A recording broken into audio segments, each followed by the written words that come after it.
Within the ancient order of the Harbingers, every member knows two prophecies, two eventualities, one of peace and one of doom.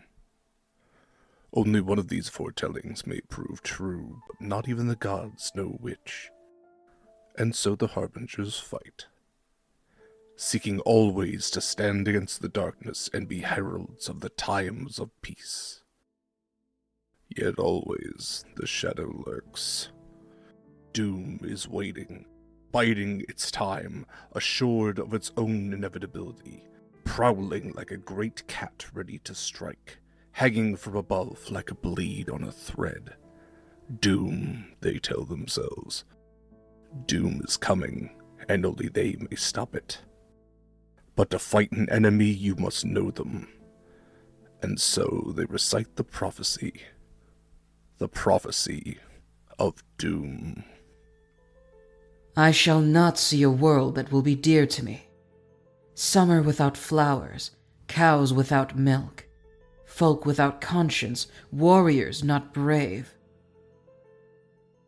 Conquests without a king. Woods without fruit, fishless seas. Multitudes of storms. Bad judgments by old men, false precedents of the lawgivers. Forts barren of structures, hollow. A stronghold coming from mistakes, a devastated time. An excess of lords, but too many homeless. Joy in evil, covered in sorrow. Everyone a betrayer, each child a robber. Oh, evil time. Son will deceive father, daughter will deceive mother.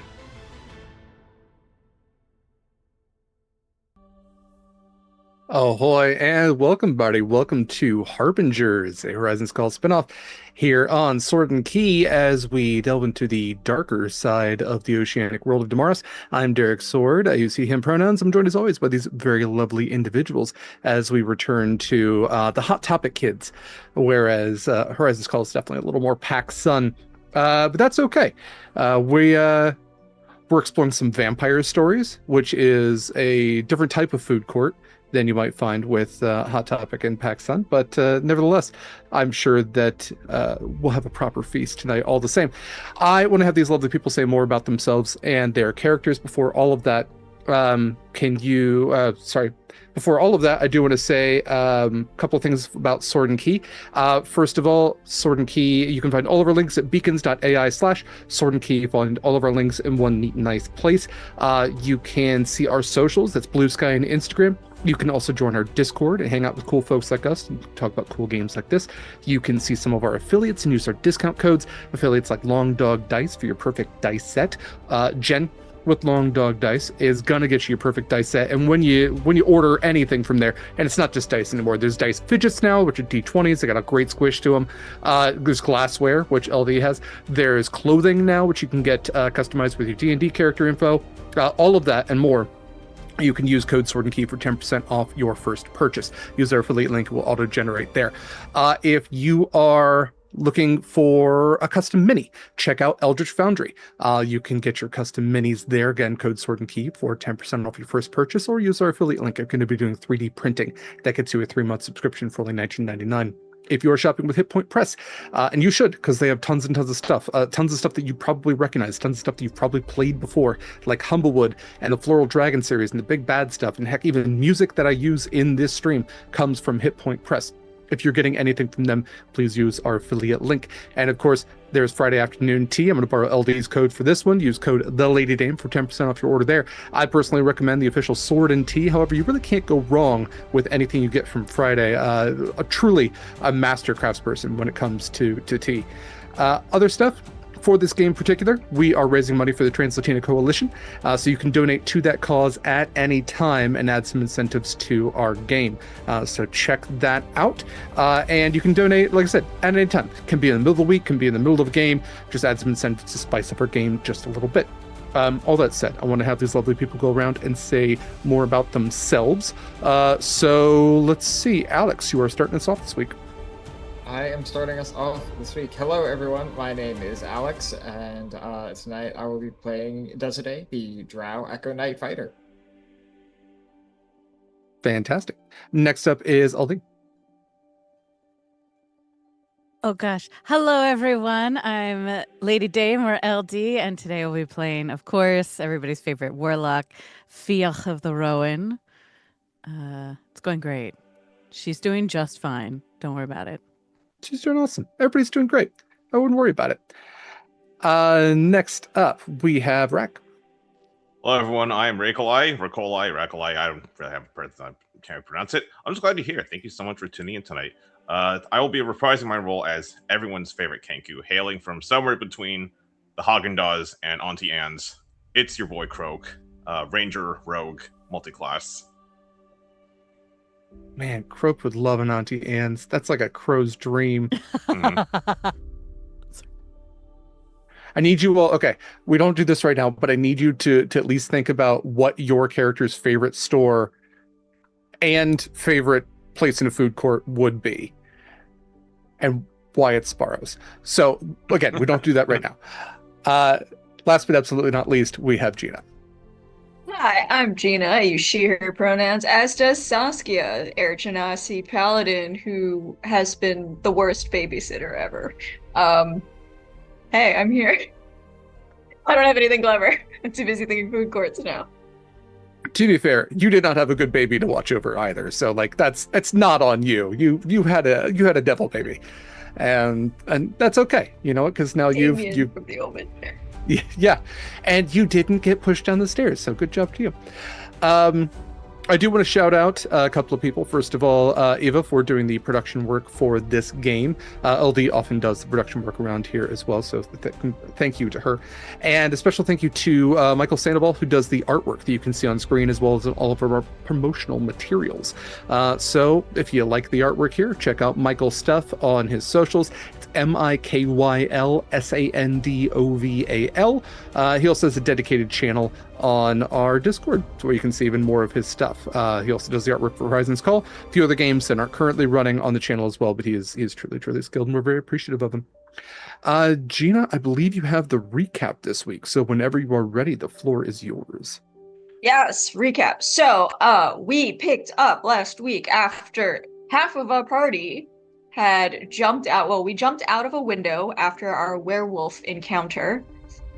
We did it on purpose, and we had escaped back to the bay. We did not find our werewolf, who we had attacked, unprompted. Desiree and Anubia had peaceably left because they had a nice meeting, and they came down. Well, we all met up in town, is essentially what happened. The problem is that our werewolf was supposed to give Desiree and Anubia information on how to further ingratiate themselves to Lord Adderless. Hunting down the hag that Lord Adderless claims is the source of the vampiric blight that's going on this island. With that not being an option, because the werewolf does not like us, we had instead sought any information from Miss Skander, who Saskia had previously figured out has a hallowed space underneath his inn. From there, we learned that Miss Skander is a member of the Order of Golden Flames. Yes, Golden Flames, and has been here to to wait to receive the next landing party, which has not come. He did provide to us, to Desiree specifically, a sunblade, which he was supposed to provide to the Order of Golden Flames, but they are not coming anymore, so it's ours now. He gave us information on how to find Madame Daciana. He also warned us not to drink the blood water, which we have wisely avoided doing. So we are currently now in the woods looking for Madame Daciana, and we had a very lovely conversation with her. we had our cards read. RNG has given us some very apt cards on our destiny. But most importantly, we have been attacked by our werewolf and by Renwick, who turns out to be a changeling in the service of Lord Adderless, and he has relayed everything that has ever happened to Lord Adderless, which I'm sure is going to have zero consequences. We are currently in the middle of pitched combat, and middle pitched combat, which Madame Daciana has declined to participate in, and we have to give her a good show. We are to, well, for her own ends. That's where we are now, in the middle of initiative. That is true. So let's head over to that initiative order now. So first of all, let's get some different music going here. Yay. Okay, so let's do that one. All right, so to set the scene, we've only gone through one turn order here. Mm-hmm. So you are outside of the hag's cottage. The cottage itself is outwardly, like if you looked at a distance, somewhat cozy. However, as the closer you got, you saw that it is crusted in many places with blood, and there is a blood red river that seems to stream somewhat next to it, if not directly from it. Madame Daciana stands outside of her cottage with her hands clasped in anticipation as Nicodemus, the werewolf, has charged into the group of you and has done several slashes and bites. Renwick, given a fear condition by Fiach, has tried to flee, only to be cut off by Saskia. And so we have Fiach, who is currently prone, Desiree, and Croak all around Nico there up by the cottage. So with that, we are going to top of the order with Fiach. So Fiach currently prone. Yep. Have your movement to stand up if you should like. What would I'm you going like to do? Oh well, I'm gonna start by standing up. Do I expect that Nico's reach might be 10 feet, perhaps? That's a good question. He is large. Yeah. He is size category large. So Or is it only let's 5? see. His reach would be. It is 10 feet. Okay, great. Then I will stand up, and then I will fly up in the air, so that I am 10 feet up in the air, still within reach of him, because I don't want to trigger an opportunity attack, just want to get in that range. And then, as my bonus action, and as a reminder for those of you just tuning in, Fiach is currently in her bloody form. Her hair is down and red and just dripping. It's kind of grotesque, really. Wings are also red and bloody and dripping. But it's more like the wings are made of blood rather than torn wings. Anyway, as my bonus action, that blood sort of runs down her arm and coalesces and manifests into her whip. This will be my bonus action, is to conjure that weapon, and then I will attack twice. Okay. Oh golly, gee willikers. Okay, I'm gonna roll them both. Okay. All right, the first attack is going to be I believe that's a plus 10, so a 23 to hit. 23 absolutely hits, yeah. Great, 23 to hit. And the second, actually, they're both 23, so they both hit. And then, for funsies, because I can, we're going to throw everything we have into that first attack and throw that Eldritch Smite into that. Yeah, 100%. Go for it. Yeah, all right. This will be fun. Okay, so there's a lot of things. So this is going to be... Oh my god, where's my 4s? Was not prepared with dice for this. That is for the first attack. It's going to be 8 points of slashing damage. Okay, and what weapon is this with? This is the Lash of the Spell Drinker. This is okay. So it is magical. Okay. Yes. Okay. Yeah. Cool. Okay. So 8 points. All right. Yes, and it's my packed weapon, which is magical anyway. I think, regardless.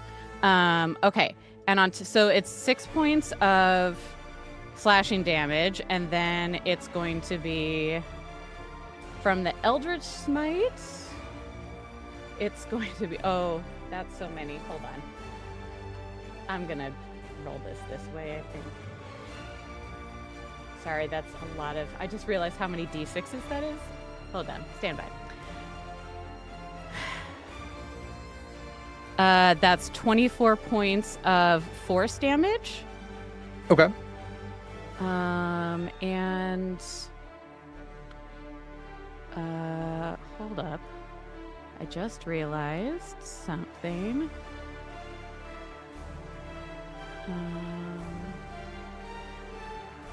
And then for the other hit, it's going to be another 8 points of slashing.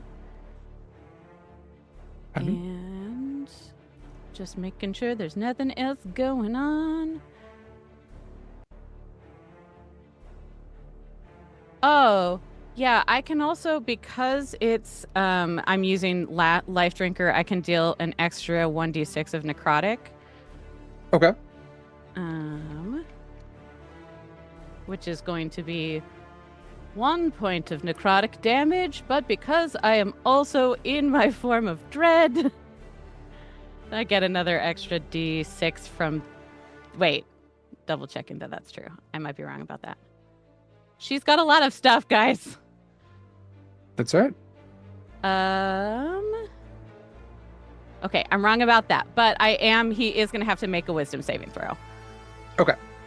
All right. Let's see. His wisdom is... Yes. No, I lied. I do get one more d6 because I used the so another 6 points of necrotic from the dreaded necrosis. Okay. All right. Let me mark that before I have him roll here, and that is that. Okay. He has a +3 to his wisdom save, and that is a 15. 15 on the dice or 15 total? 15 total. Okay, then he fails, and now he's frightened of me until the end of my next turn. Then going to use his... I think this is his second legendary resistance out of 3. So he is going to choose to succeed on that instead. Okay. Anything else for your turn? That's everything. Great. All right. Being top of the order, then, he is going to use one of his legendary actions for a surprise bite. So he is going to then take a bite attack at you. I'm going to take that's fair. Prone icon off of you. Well, I know how much you like werewolves. This is a plus 12. That's okay. So that is a 25. And then That'll hit. Are going to take 15 points of piercing. Okay.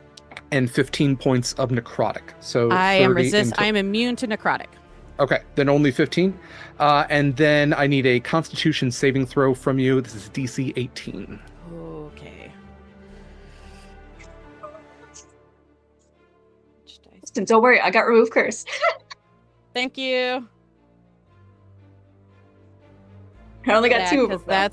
That's only a 9. Okay.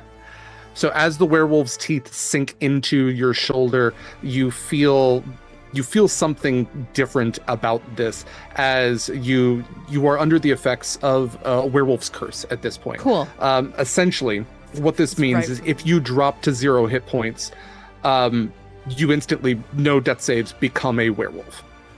Oh, that's bad. You come back in that moment as a werewolf with 10 hit points that I control. It's so fascinating that you say that, given some of what else I have going on. What happens if I drop to 0? There's a lot. I know there's a few moving parts to this, but that is at least what the Lugaru's got going on. Okay. That's okay. Cool. Next in the turn order is Renwick. Renwick is scared of Fia, but no longer is looking at Fia, as he is now looking at Saskia, who is standing in his way. He is a very emaciated, gangly-looking doppelganger with these strands of flesh over where his mouth would be, these very pale eyes, and this kind of shifting form where you can see the musculature and veins kind of moving within this body. These very elongated arms, these 3 fingers that seem to shift into one another with like almost webbing between, and the size and shape of them shifting as well. He is armed with I believe it's short sword, and he looks to you and he goes, Saskia, I need you to move out of my way. I don't want to stay here and die, and you've cared so much about my life this whole time. It's such a weird shift for you. He is going to try for an attack. So he is going to do 2 attacks with his sword at you. The first one is a nat 1 on the die. The second one is only a 14, and I don't think that does not beat your AC. AC 18. So, yeah, so he is slashing wildly, but misses wildly with both, and kind of bulks a little bit back and just goes, Renwick's really bad at hitting things. I wasn't making that part up. That is it for his turn. So we're going to go to your turn, Saskia. All right. I'm going to do a bit of a dick move. I am still attuned to the Plate of Knights Fellowship that I got from the last thing. So I'm going to use a bonus action to summon a knight next to me to try and further cut off any escape if he tries to go around me. Okay. To right here. Did I ever give you a knight token? I don't think so. I could just put a second. Okay. Yeah. I was gonna say a second Saskia is great, and then we can just put a little. Yeah, I'll make her green. Perfect. There we go. That doesn't do anything for now, but that is my bonus action. So yeah, gonna put up a little knight because Renwick always claimed that he wanted a knighthood. So here's one. Yeah. And I will take 2 attacks with my glaive. Okay. Let me roll 1 at a time. Jesus Christ. That is that's 11. 11 actually just barely misses. So. Oh my god. Jeez. This is so bad. And I take second attack. Please roll D20. Oh my god, it doesn't want to roll. I'll just roll. Did it roll? Yeah, there were 2 15s. I can't see it. Oh no. Okay, but it is a 22 to hit if it rolls a 15. A 22 does hit. Okay. A D10. Is this a D10? Yes, it is a D10. All right, that is a 10 plus 3, plus I have Radiant Strikes as a high-level paladin, so I think that's an extra 1d8. So I'm going to tell you right now, he had 13 hit points. Oh, okay. So as you go to strike down on him, he does shift one last time. I'm gonna basically give him a reaction of grovel here, as he will shift his form to look like a satyr woman dressed in black. And as your blade comes to slash down on him, and like these final moments, he goes, "Wait, I know where she is. I can tell you. I can lead you there. You don't have to kill me." I do. And I will just lop his head off. Okay. And his head goes rolling, and Renwick is no more. Yeah. With my movement, I will move back toward the group 35 feet. So that's right here. And I think Expeditious Retreat is only on bonus actions, so that's it for me. Okay. But the knight also does go, and it's just let's see, movement to move up, follow me, and then move, I think taking a dash action to also go all the way up there, and that's all they can do. Great. All right, Croak, it is your turn. Cool. I'm going to scooch over here just for convenience sake. I'd like to take 2 strikes at Mr. Werewolf here. Mm-hmm. All right, so first roll is a sword. Is in 18. 18, I believe, just hits. Yes, 18 just hits. So that's going to be...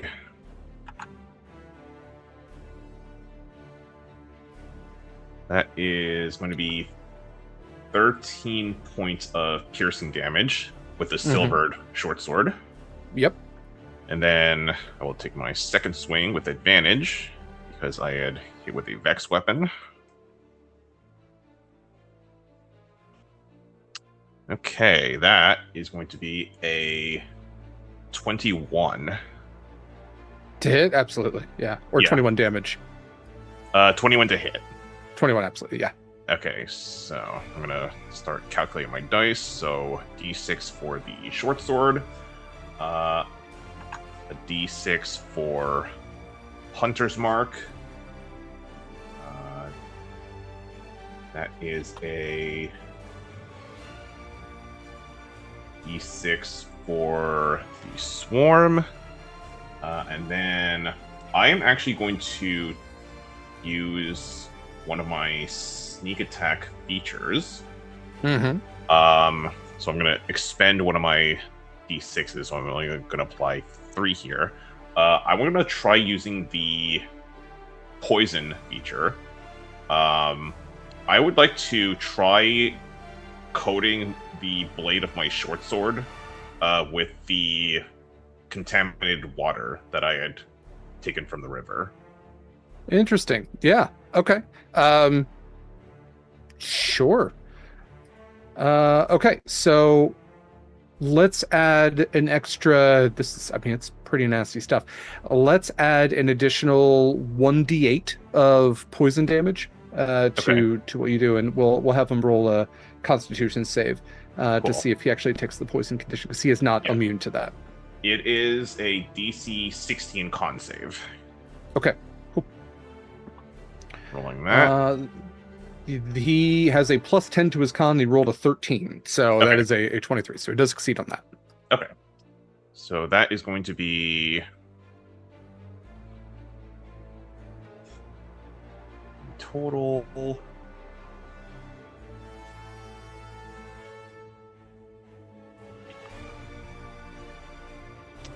That's going to be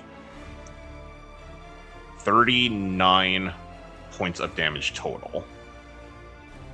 Impressive. Okay. He is barely hanging on. Cool. For my bonus action, I will use a cunning action to disengage. Okay. And then kind of dart around down here. Actually, I have a few more feet of movement. I'll go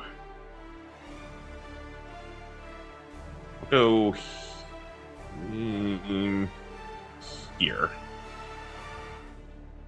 Try to keep us out of a row if possible. Sure. Okay. Anything else for your turn? That is my action, bonus, and movement, so that's it for me. Okay. All right, then. Let's see. You've just gotten out of melee, and while he could do a mauling charge, he actually can do a mauling charge. It doesn't provoke opportunity attacks, and he can do a rend attack at you. So he is going to push past Desade and try to do a rend attack on Croak. This plus 12 to hit. It's a 17 on the die, so it's a 29 in total. And it is... I figured it would. That is going to be 20 points of slashing damage. and you are knocked prone. Okay, I will use my reaction to, what is that? Uncanny dodge and cut that in half. So I'll take 10 instead. Just 10. Perfect. All right, that is his legendary action. So we are now to Deside. All right. In the space since the last round, I have moved from indignant at being given the dishonor of not being attacked to now just straight up seeing red after the bite on Fiach and the rend on Croak. So I'm going to swing around here. And I'm going to start off with 3 two-handed sunblade attacks.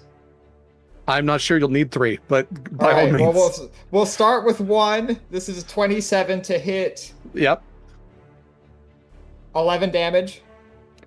Yep, that does it. He had 10 hit points left. Alex, do you want to describe how you deal with Nicodemus? I think seeing that... I think Desiree perceives that Fiach and Croak's blood is still in his mouth, and so she cuts off his snout. Okay.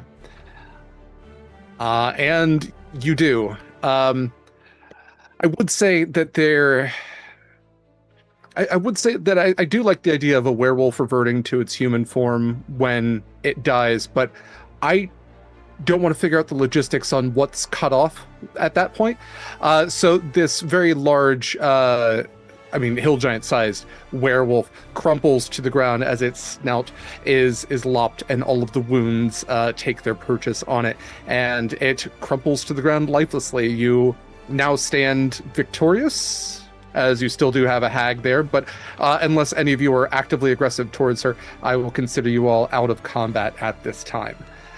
So with that said, you now stand with a dead werewolf, a beheaded doppelganger, and a hag that is clapping just softly to herself. She looks to all of you. That was very, very good. I'm terribly impressed with all that you just did. That was indeed a very good show. Glad we could entertain. As Fiach is like looking really rough at this point, and also a little as the blood sort of gets sucked back into herself, and she starts to revert back to looking like Fiach again. Saskia. Saskia is now sprinting up the path. Like, everybody okay? Does anybody need anything? Anybody, trying to find out if anybody's bitten? If Fiach does that, I have a nasty bite. I'm going to remove curse on Fiach. Okay. Let me mark that off. Remove curse. And then, do I have anything interesting? And a 3rd level cure wounds. I'll take it. That's 24 points to you. Thank you so much. To Croak, I will do a 2nd level cure wounds, because that's all I got left. 22 points. Somehow the same. So there we go. Actually, Gassiana walks up and just points like a very long ring-covered finger at your wound that is now healing, Fiach. I am glad that you saw to that. That was going to be quite nasty. But it doesn't smell so foul now. You might want to step away from the bodies. And you can see that out of the edges of the forest, the jungle, are creeping feral vampires that are crawling their way towards the large werewolf and the body of the doppelganger. And they reach the doppelganger's body first, Renwick's body first, and start to, one of them grabs this very, long clawed hand around the ankle and begins to drag him into the jungle. And several others start moving towards the body of Nicodemus. they do get so hungry, you understand. Friends of yours. My children. Hmm. I've made all of them. I care for them very deeply.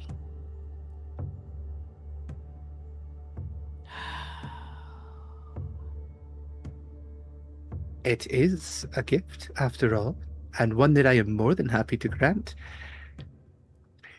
You all did have a request of me. Was that what the request was? The request. Right. You had asked for my assistance in dealing with the Lord Yes. of Castle Hollowell. Yes, I could. That certainly would assist you. It would make you very powerful. Oh, us becoming one of them? No, I don't think so. One of us, yes. Oh, well, it's not for everyone. No. No, we thought, I think we were thinking that you might want to take care of him since he's one of your children, as you say. Yellow. Yes, a wayward child, absolutely. Right. Well, if you were a mother like mine, I would think you'd want to discipline said wayward child.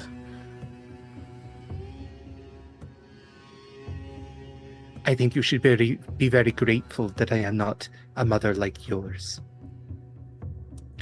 You haven't met my mother.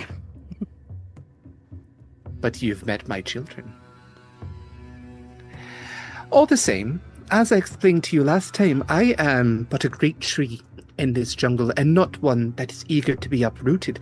However, were I to spread my leaves far, you could be little leaves. My children are not strong enough to deal with the Lord and all of his contingent. He has been preparing for quite some time for something that is, well, a little concerning, I will admit. But... What do you mean by that? Well, as I mentioned last time, Captain Aderlas came to this island in the hopes of a cure for his son, and he found me instead. And while I was a solution to his problem, I was not the solution that he had been told about. He just didn't understand the riddles, the messages. Things get lost after time, you understand. But his son has been quite ambitious. And as my children have told me, he has been digging so deeply into that cliff for quite some time, and as I believe he has uncovered something. He's just... Well, doors can be very tough for some. Hard to push when you need to pull. But he's trying to get it open all the same. Do you have any idea what he's found? Something old. Older than me.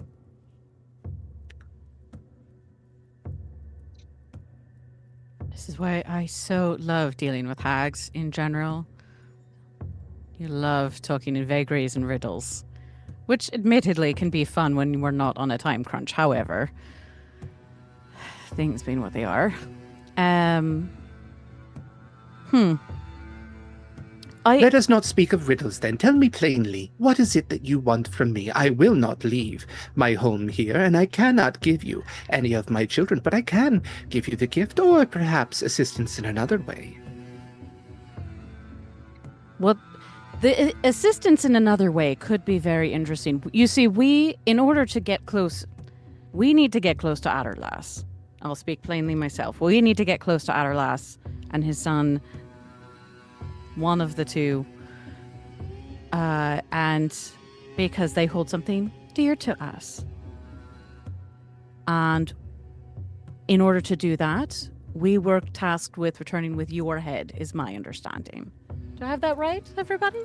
Yes, that was am I right? All right. Oh, is that all you need? Yes. Probably moot now that these two showed up. No. I would argue this has given us a solution to a mutual puzzle that we have. And she does like a little like kind of whistle towards the jungle and kind of hopping out almost like a terrier answering its owner. A feral vampire comes like loping out of the jungle, and clutched in its jaws is Renwick's head. And it drops it at her feet. And she picks it up and turns her back, and you can see that she's kind of like, she's finagling with it a little bit. And she says, "This is the wonderful thing about doppelgangers, is they are just so..." And she turns around, and it is a perfect facsimile of her head. Malleable.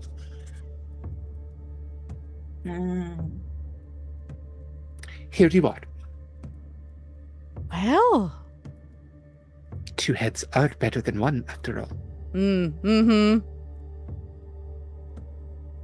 So I've heard. Well, that certainly is a solution to our current situation.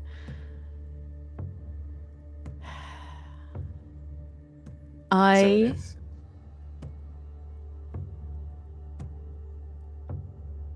believe that we have gotten what we came for then. Madame Desania. Daciana, yes. Daciana, sorry.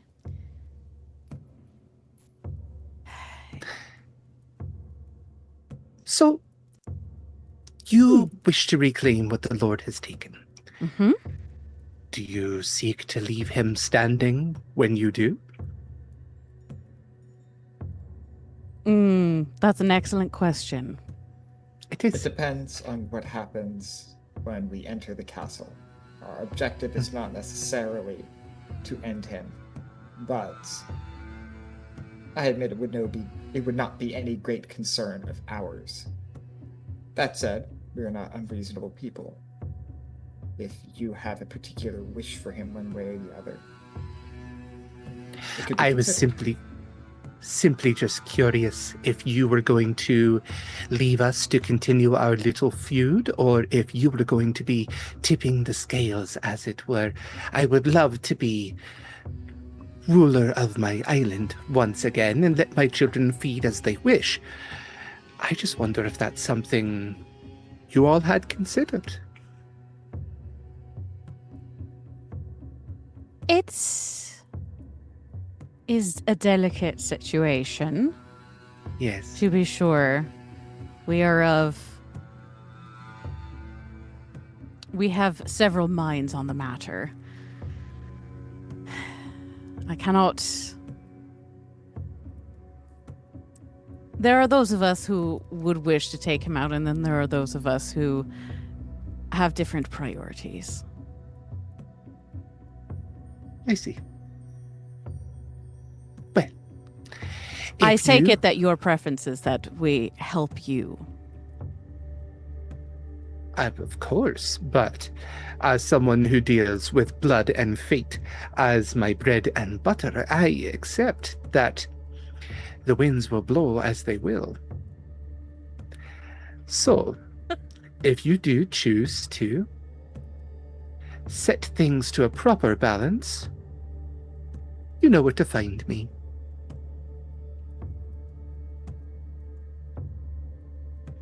We do indeed. I am... Before we go, I am grateful for you fashioning a token for us. It will be most useful. To pass through my jungle? To pass through the gates to the castle. The head. Ah, yes, of course. I am curious if you would be so generous as to entertain a discussion on accepting your gift.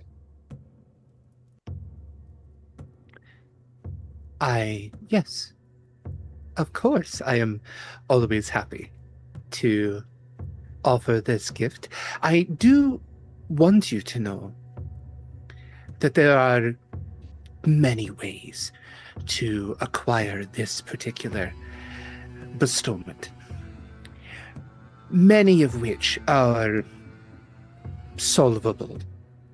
They're not necessarily permanent if you know the right trick or track to get rid of it, but I assure you that mine is most definitely permanent. There's no going back. Is that something you want?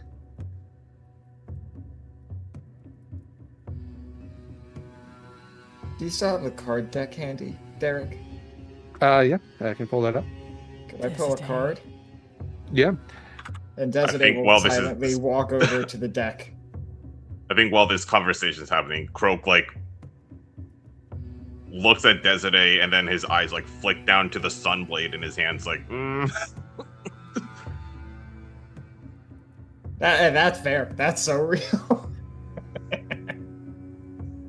All right, so I've got the generator pulled up here. All right. So you were drawing a card.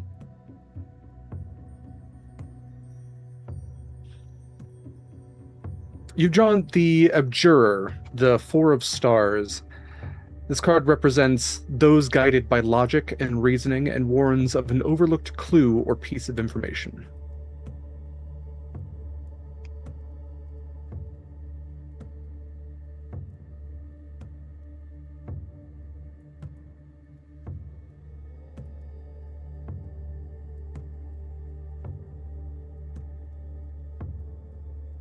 I think I don't go through with it, Ben.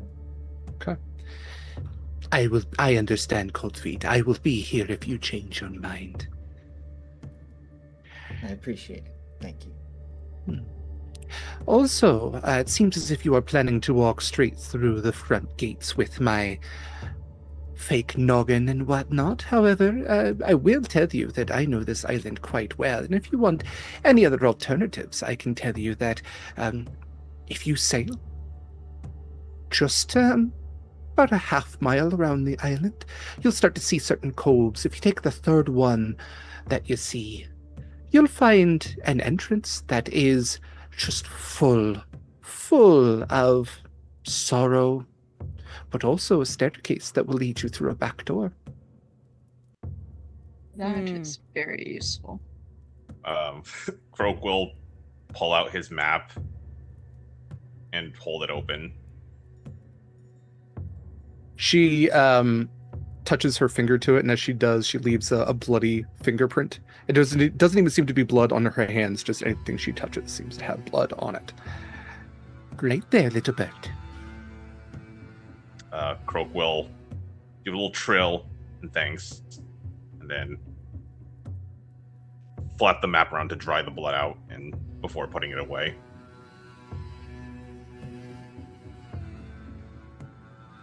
Well, what do we think? Front door? Or back? I'm concerned that with these two relayed back here, so I'd rather take it back. Same. If they know, if Renwick was able to tell them that we are working against them, I don't think the front door is a good idea. I'm with you, Saskia. Thank you for this information, madam. Of course. And an additional gift, just to put us on good terms. She reaches behind, and out of seemingly nowhere, she pulls. This is an item called the Black Candle. It appears as a ram skull with a black, hopefully wax, although candle extending out of the top of the skull with a wick. She hands it off to anyone who would take it. Essentially, this is, as a bonus action, you can light or extinguish the candle by speaking a command word within 60 feet of it. It does shed dim light in a 30-foot radius. Its effects are witch light. So while you are in the candle's light, you can cast a level 1 or 2 spell without expending a spell slot.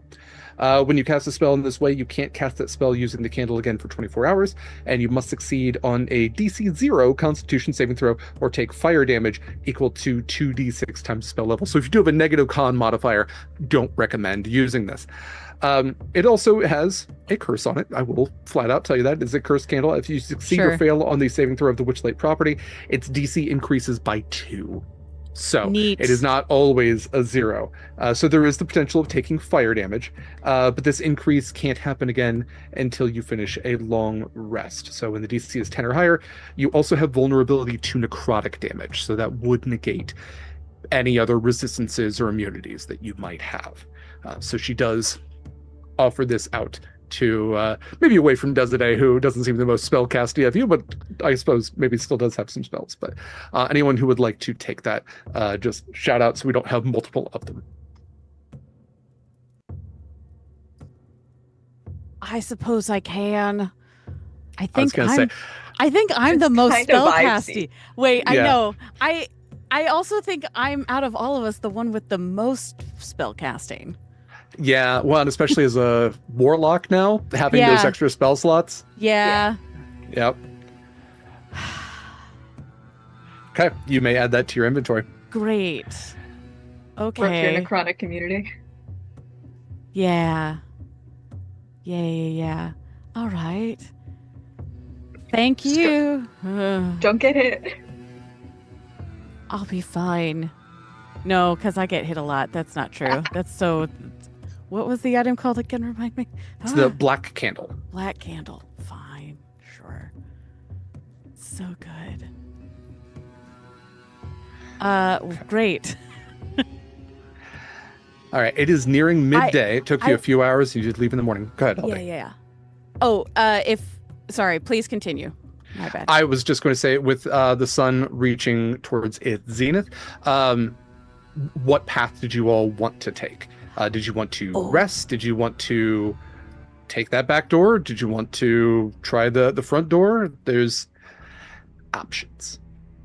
I feel like my suggestion would be, if it's possible, we take the back door, but we try to do it during tax collection so that the other 3 are not at the castle at the time.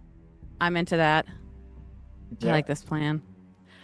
Before we officially leave the hag though, I do want to say to her real quick, thank you for all of this and for all of your help, and we'll see what we can do in tilting the balance. But if I hear of you ever making trouble again, I do need you to be aware that I'm good friends with the group that took out Eula's Salt Smile. Her demeanor shifts somewhat drastically. There's both like a smile that creeps up across her face, as well as like this tension that seems to just form her spine into like a rigid sort of non-compressed sort of deal. As she, the shawls around her almost shudder. Is that so? Yeah. And, as long as the enemy of my enemy sort of is my friend up until it's no longer convenient. But, Well, I'm glad someone showed that bitch what was what. She was awful. I'm sorry. Was?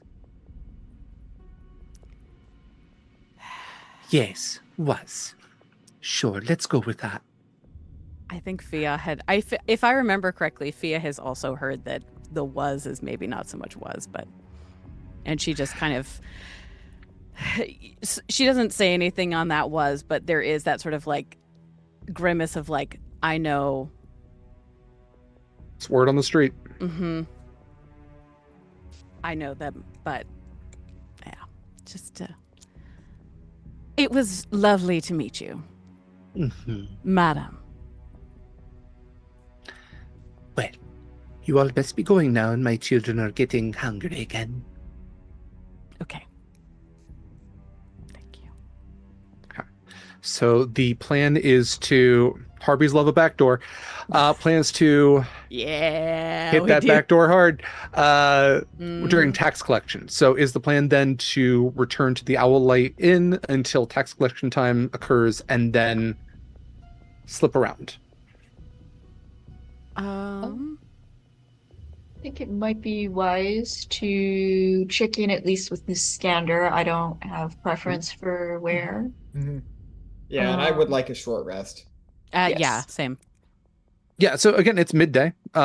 You could take a long rest reasonably, and by the time that tax collection would happen, since that is in the evening, excuse me.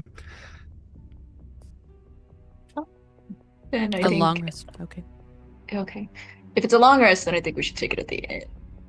It's a Mhm. little safer. Yeah. We go back, think- we oh, go ahead.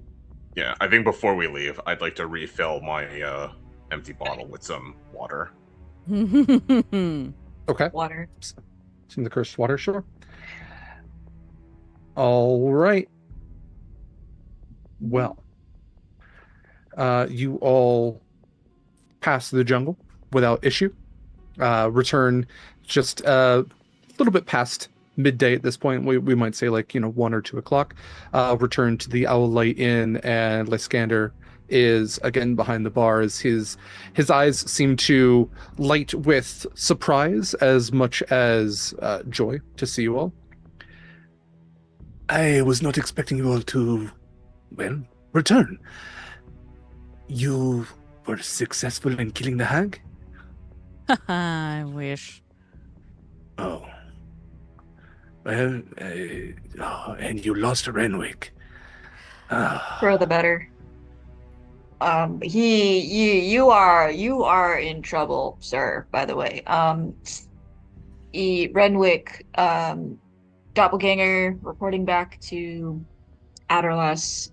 So I would, I would consider options. Yeah, sorry about that. But he's dead now, so. Yeah, but who knows how much he was reporting back, so information. He shouts something in Goblin back towards the kitchen, and the larger hobgoblin woman comes out suddenly fully armored and dual wielding glaives and a bardache, and he goes, it's not this second. We are safe here. More or less. That is why I put the protection seal on the door, and that is why I have defended this place as best as possible. We should be, hopefully, safe for another night, but I will try to get passage out.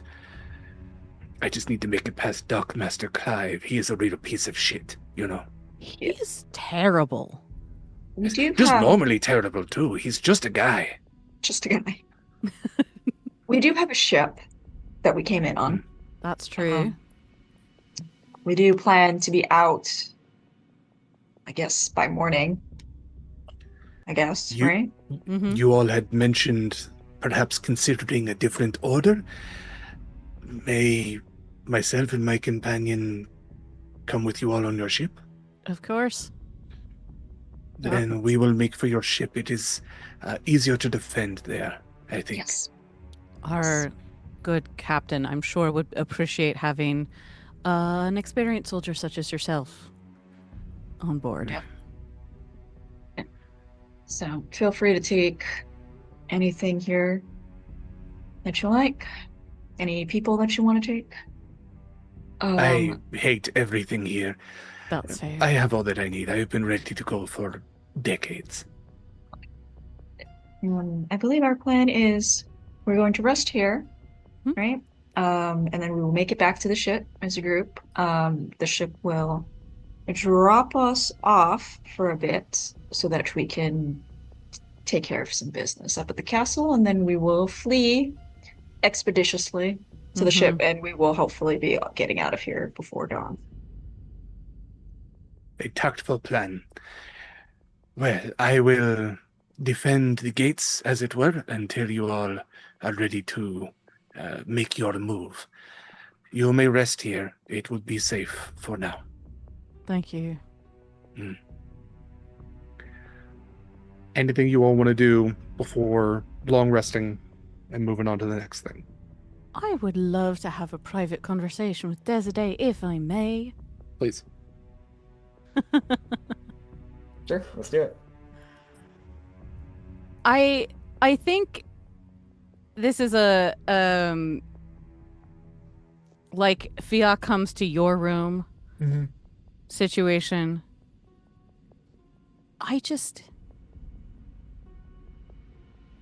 Des, back there with the hag, you weren't really considering taking her up on her gift, were you?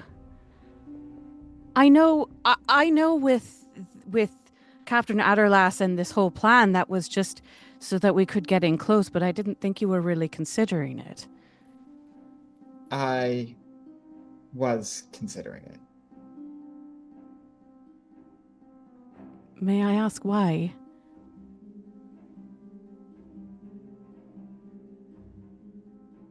Does this have to do with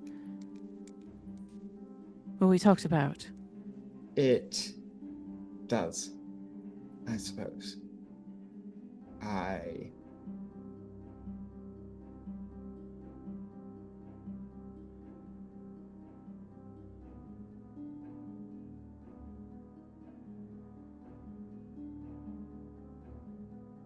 don't know what I'm here for. I feel empty, abandoned, maybe. And I suppose that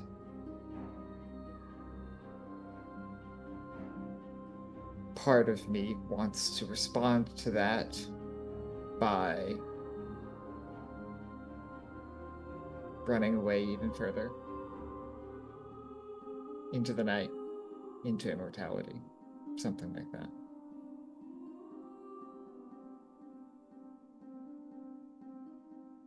You know, I trust you know what's best for you, but if it's... I just don't... If you go through with this, I'm afraid of who you would become, and you wouldn't... You've already... I've already changed.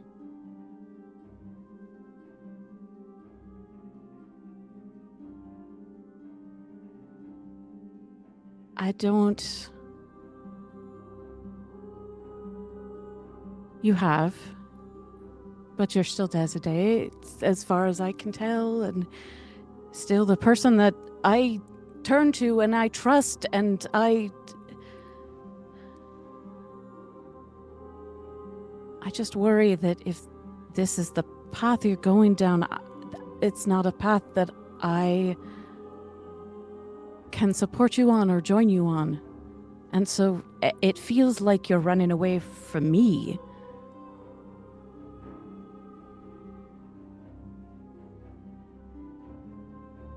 And if that's what you want, I don't blame you, but...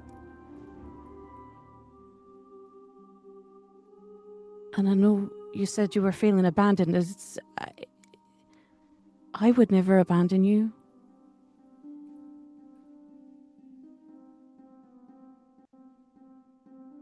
Not again.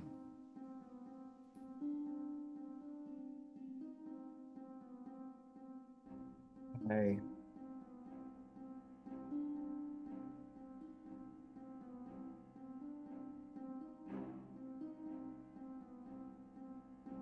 know that somewhere, but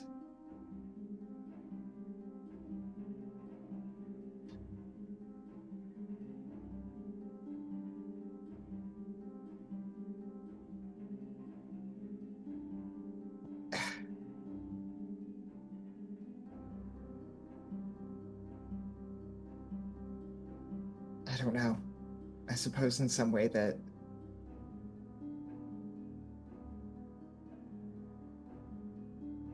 isn't the right answer. Not from you, but I mean to whatever this is that I'm looking at, dealing with. I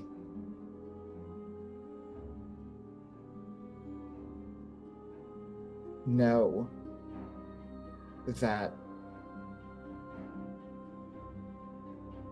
barring some unhinged scheme of mine, I can always count on you. But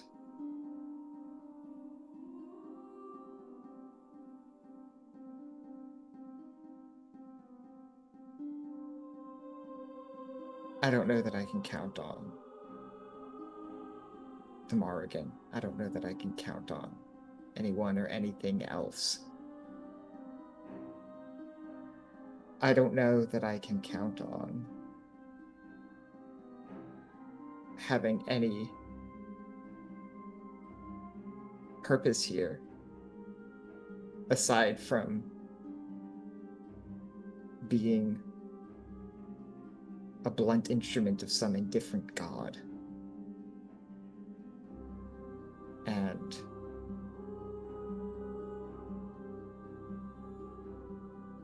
I think your constancy is one of the only things holding me together right now. And I think it is one of the primary reasons I did not take Eula up, or not Eula, take the hag up on its offer.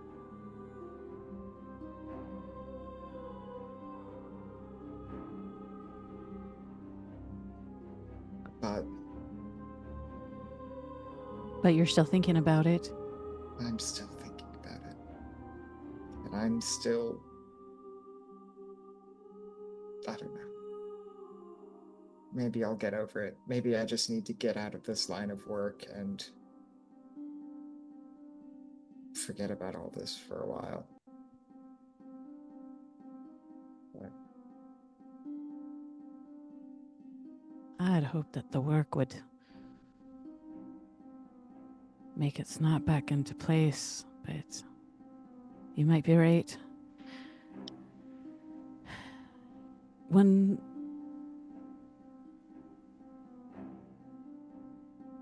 this is over, if you need my help finding a different solution, you know, I'm not very good at the feelings and the emotions. I'm much better at just doing. But, in all the senses of the words, but, just not that path, Desiree.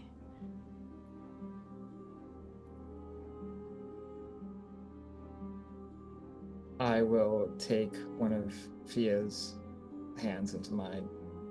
Does Fia have I have hands. talons? I have claws, yeah. Okay, sick. I'll take one of Fia's clawed hands into mine. Alright.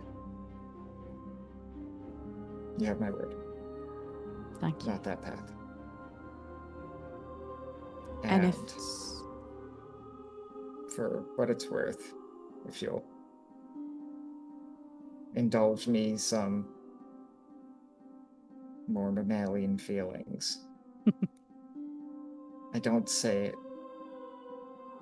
as often as I feel like I should, but I meant it when I said you are one of the only things holding me together right now. And I recognize that I have not done a satisfactory job of demonstrating it as of late, but I do love you.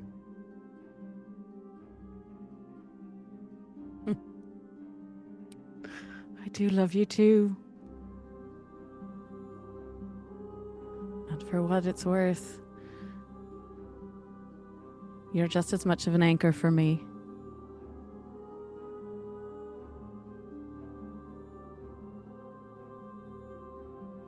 The ties that bind us. Indeed. And I think if it's all right, Fiach would kiss Desiree. Absolutely. Yeah.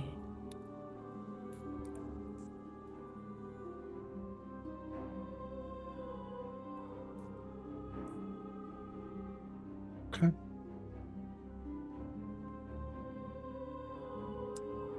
You will get your rest. again, in this sort of There's no sleeping for Fiach. in this adventure, however restful that rest is probably not very. I mean, hilariously, I think neither Desiree nor Fiach actually have to sleep. Yeah, Des at least maybe trances. I don't know if there's anything in addition to that.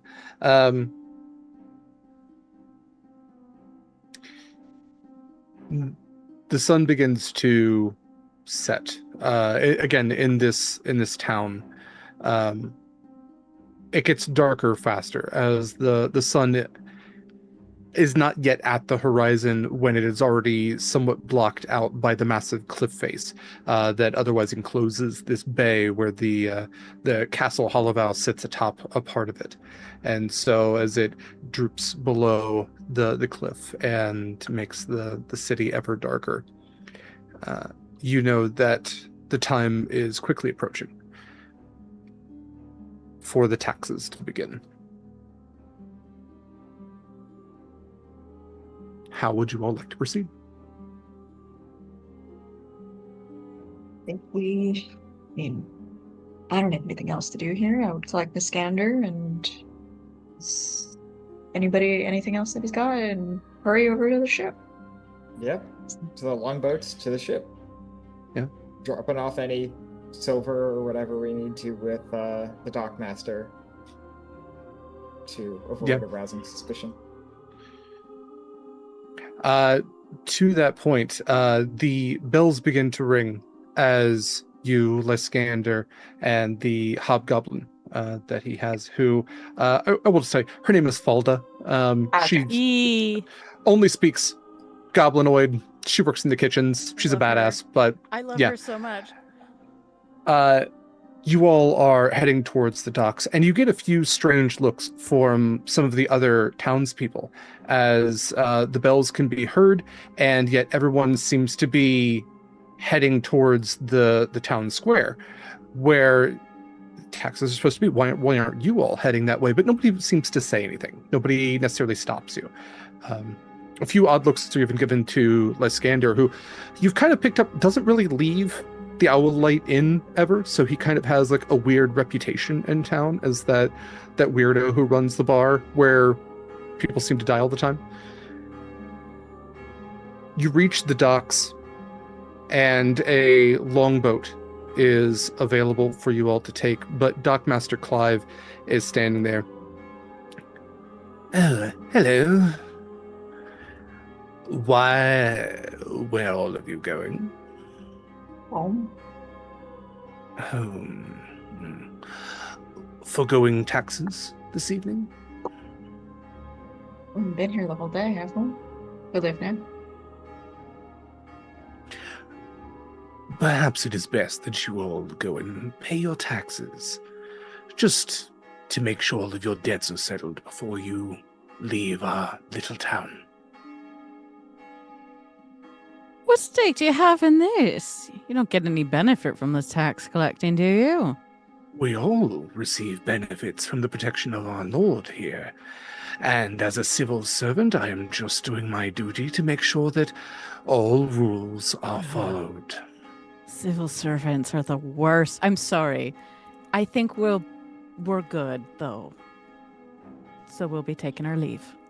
Can I make like subtle glances at like Croak or something to indicate like, just take him out, dude? Yeah, I'm checking my spell. Like, I'm checking my spell list, just so you know. You know. I think. Well, Croak is a small creature, so you need to like look down. I think if Desiree is like signaling to like, we might need to take this guy out, Croak will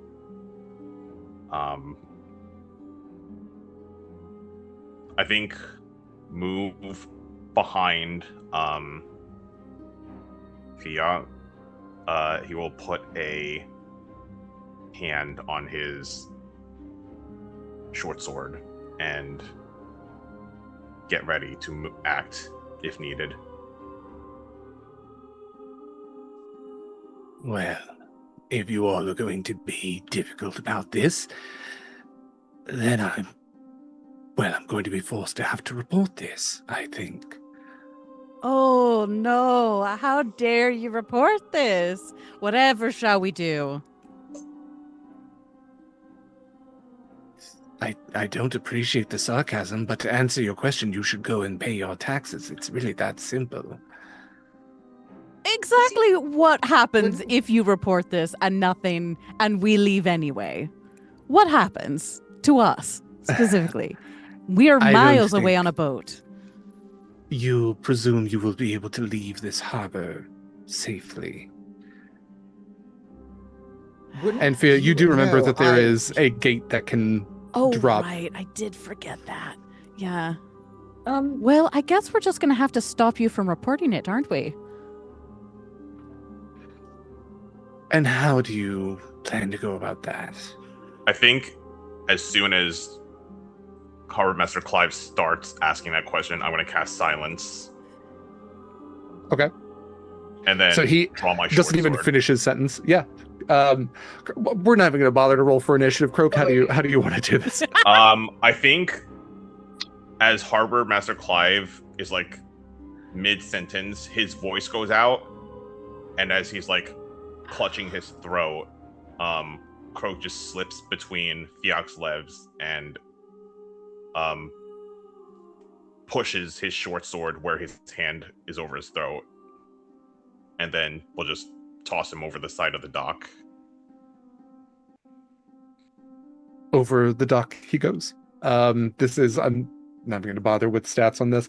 I would assume he would have commoner stats, or maybe whatever it's not royals. There's another term for it. 5 hit points. Yeah, I think commoners have 10. May the Morrigan treat you well.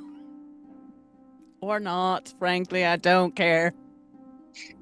Commoner has 4 hit points. So yeah, they have a 10 in everything. Yeah. In all of their stats, but they have 4 hit points. So he goes splashing in the water and he does not come back up. Longboat is provided to you. It does not seem that any alarms were raised. Presuming you all get in the boat. Yeah. You head to the Halcyon. Yeah. Okay. Sailing around the island, out of the bay, out of this harbor. No gate is raised. No alarm is raised. The other ships in the harbor, those actually docked properly or those anchored further out, all seem to be peacefully unawares of your plans. The bells have ceased long before you reach the Halcyon. And as Lysander and Folda and the rest of you all get aboard, your captain approaches you. Hi, dearie. What? Yes. Hello. What is your heading? Croak, dear, would you mind showing the good captain your map? Yeah. Croak will spread out the map on like a nearby crate or something, and then indicate our position, and then like trace a finger along a route that the hag had indicated to us too, and then stopping on her bloody fingerprint. Captain Zara just narrows her eyes a little bit and looks to you. Not a far voyage then, but more than doable. I was hoping we would be rid of this sullen place, but hopefully soon. Hopefully. Very well. We will raise anchor and really only one sail. We are not going far. Be prepared. We may be coming back quickly, and we might have to skedaddle real quick. I see. Well, in the efforts of skedaddling, I will try to stay close and yet still out of harm's way.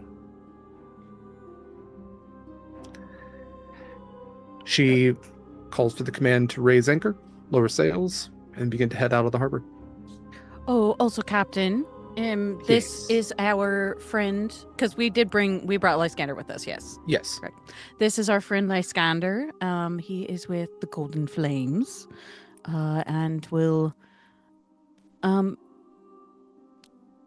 be with you, keeping y'all safe, or can help with that. That's fine. Did you lose the strange one that kept changing his height? Yes. He kept changing his height? He did. Did you not notice that?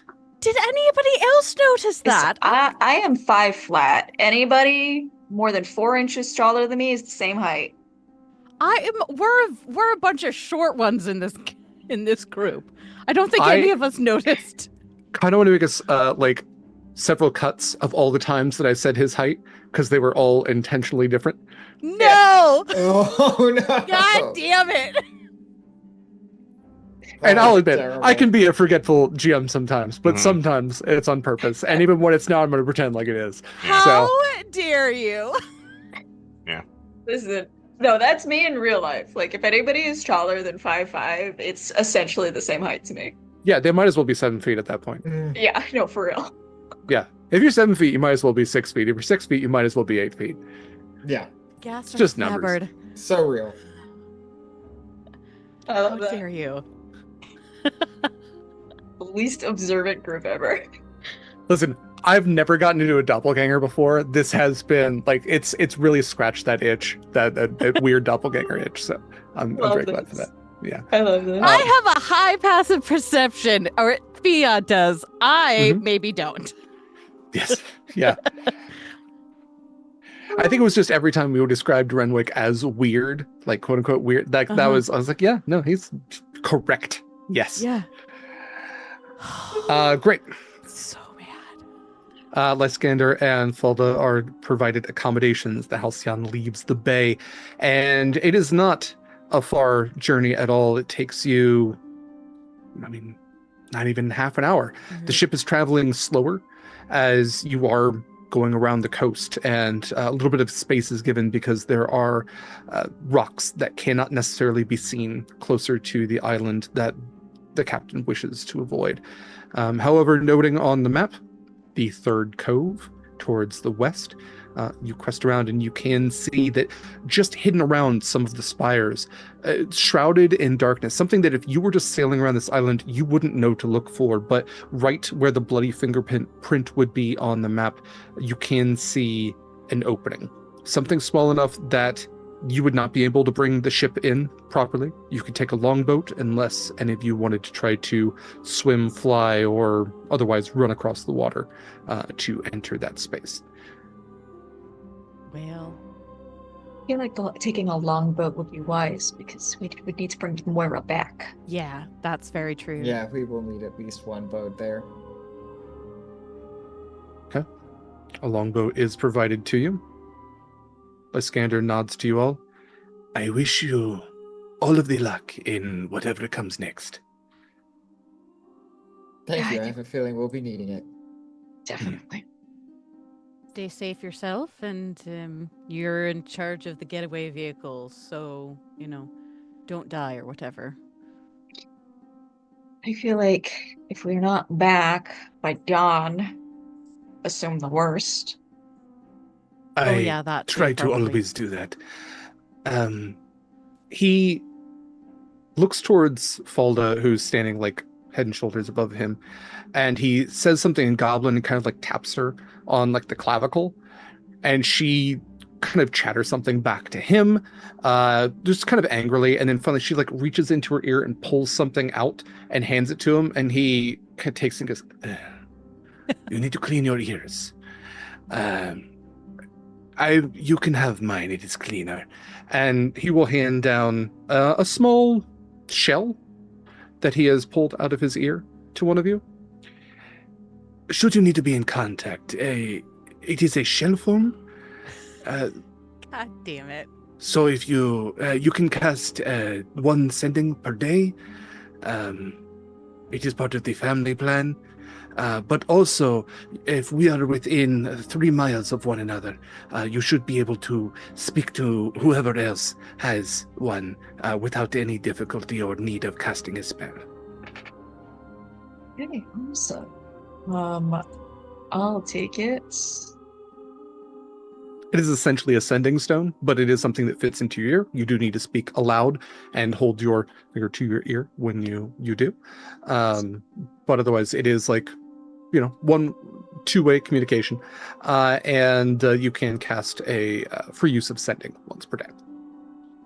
It's definitely a Saskia thing for sure. I keep it 25 words. If anybody is able to make it out and get a message across, it's going to be Saskia. You all enter the longboats and begin rowing. The big stick. Yeah. Good. Okay. We're gonna use this thing at some point. I don't know when, but we're gonna get some use out of it. The big stick hopefully will get some use. I'd feel really bad if it didn't. So with big stick and the rest of you, all in the longboats, you begin to row through the choppy waters, avoiding the sharp rocks and hidden sharp edges of this rocky coast. As you crest around these spires and find yourselves entering this cove, this cave. It is dark inside. However, there is light at the far end. It is very, very dim, and this place is huge. And so what you can see as the full moon, a full blood moon, now rises above you to illuminate from behind, you see the silhouettes of dozens, hundreds of ships. Most of them are scuttled. Some of them are completely sundered as they were not anchored properly in here, and there is a tide that kind of rips into this area. And so you can see the ships are kind of bashing themselves against those stone walls and platforms of this cove. At the very far end, where that light source is coming from, you can see a white stone staircase with what you can maybe identify just slightly as these lanterns, small lights at intervals going up this staircase that otherwise lead into darkness. And you look... Go ahead. Oh, sorry. I was going to say, You're do fine. we see the kobold ship here? The Invincible 2. Go ahead and let's roll perception checks.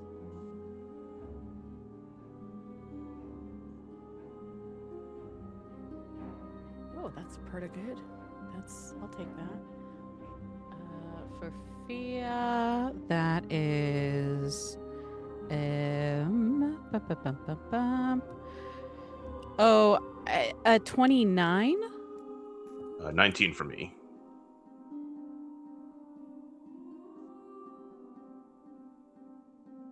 All right. Any other? I mean, those are both great, so we can call those good. Just make sure we get above a 29. I think both of you would. As much as I want to reward a 29, there's only so much information I can give beyond you. It's totally fair. I just wanted to know if the ship was there. Yes, no, 100%. So you are rowing through these choppy waters, trying to avoid the bits of shipwreck that act almost as underwater mines as well. So you can see that there are Imperial ships here. You can see that there are ships you might identify as coming from Tulicon or Hexacotl. There's dragon ships. There's elven ships. Not as many of those or the dragon ships, to be honest. Various merchant ships, some military. You see some with banners of the Golden Flame that are thoroughly worn away, and all about you can hear the dripping of water and the kind of rushing of this turbulent, briny water that you're in. I think, Croak, you would identify as you're getting closer and closer to those steps towards where there's rocky outcropping, the topaz, which has been wrecked somewhat recently. It doesn't seem to have the age, the barnacles growing on it, and all of the weathering that's otherwise been thoroughly affected to many of these ships, with their sails torn and their ships worn by the crashing waves. You both would spot the Indestructible 2 almost at the same time. It is thoroughly scuttled, its hull smashed upon this outcropping. I'm going to move you all over to this map here. An Indestructible 3.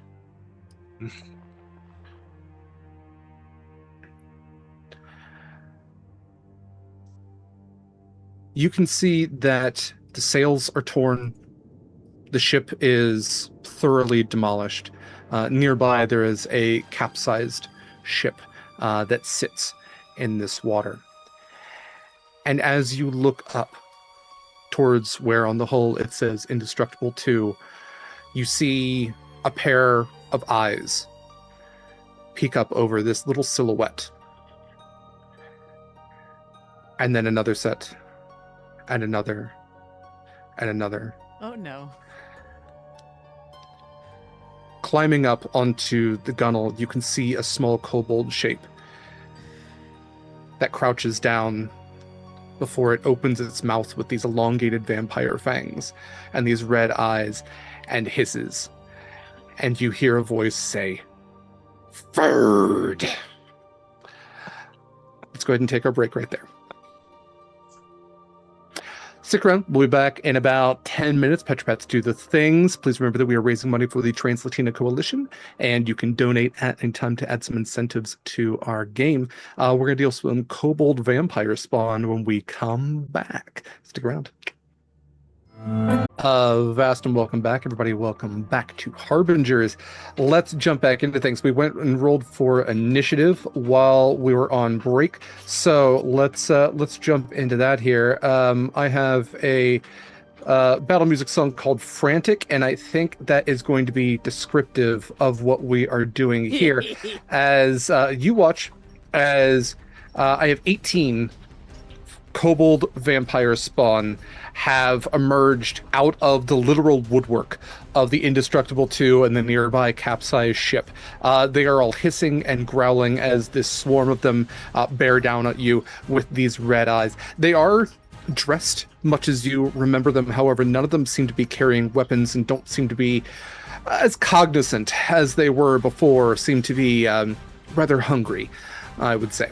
So with that, you all are on your rowboat for right now, so I'm going to make just like a little square to show where the rowboat is. But while I'm doing that, we will go to top of the order with Desde.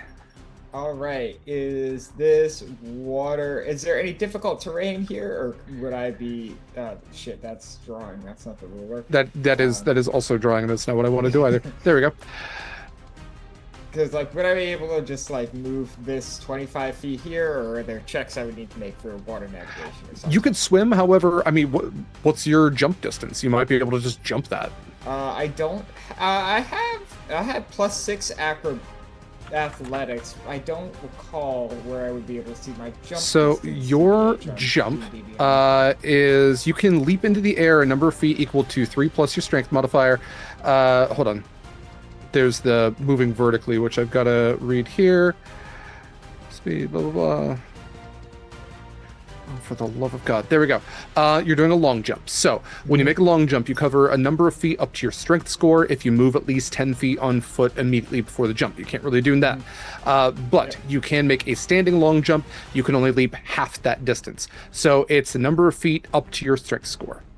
Yeah, so that would just be... up to my strength score would be 15 feet. Okay, so you could leap essentially half that. So, I mean, here's what I'll throw out. The rowboat is about 10 feet. You could try running from end to end and then make the leap there. That might get you what is the distance you're trying to to break there? I'm trying without an action to get to this guy so I can spend an action swinging. Okay. I want to get here. You would be able to swim that distance. I mean, you've got enough movement to get there with that. All right, sure. Then between moving on the rowboat and then swimming and a little bit of shambling, I will go over here. I will send my echo through the air right about here, and then I will take an action. First attack, Sunblade. If I can pull up this again. Does a 17 hit? Oh, yeah. All right, then this is 16 plus 7 for 23 points of damage on the first strike. Yeah. That does a lot of damage. Yeah. All right, sick. Second strike with the Sunblade. 22 will most likely hit. Yep. Does 15 do enough to kill? It only had 7 left, so yeah, you slay this first one. And then I will use my longbow on this next green one right here for the third attack of my turn. That is a 28 to hit and 6 damage. And 6 damage. Okay. That is the end of my turn. All right. You will note that as you slay the first one, especially with the Sunblade, it ashes. And it just gets carried off into the tide and is getting swept away at this point. So I'm actually just going to take it literally off the map here. Right. Great. Next up in the turn order are the green kobolds. Let's see. They're not that smart. So we have this one, which is going to leap over here and try to take an attack on your Echo. I can't remember because it's been a minute since I've attacked your Echo. Does it have a physical form? Does it have like AC and hit points and everything? It has 1 hit point. It has 18 AC. Okay. Yeah, there's additional rules for deck saves and stuff, but okay, it's AC, gonna 1 hit point. Try to take a bite. These very elongated lizard or even feline-esque jaws are going to almost unhinge. Snake-like, can see these 2 elongated fangs. It is going to try to take a chomp, and that is going to be a 19 to hit. All right, she's gone. Okay, so with a single bite, this thing kind of looks down at like what was hopefully going to be a meal and just go, and then looks over to you and hisses at you. That is it for that one. Let's see. This one is going to take a leap here. This one is going to move up there. That's about the distance it has. What is this distance? That is... Why is it 28.7 feet? What the fuck does that mean?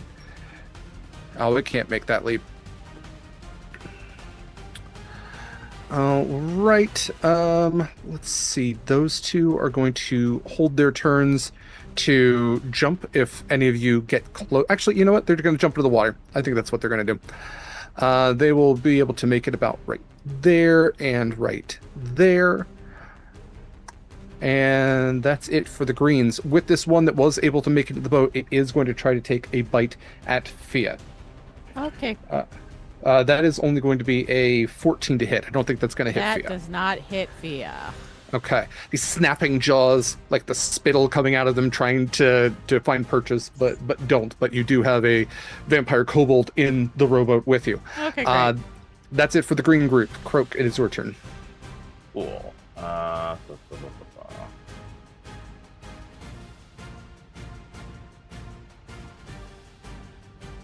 Okay. I am going to make sure I have the right thing selected. Move right here. And then as I'm moving, Croak's eyes like flash like the ethereal blue, and he's going to cast Hunter's Mark on this kobold right here. So the ravens making up the Triskelion appear on like it back somewhere. Mhm. And then he's going to take 2 swings with his silvered short sword. First roll is an 18 on the die. Yep, that'll do it. Okay, so that's going to be...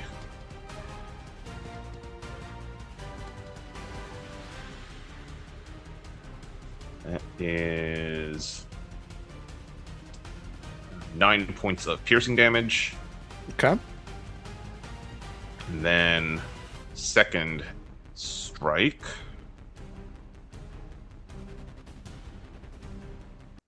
is a...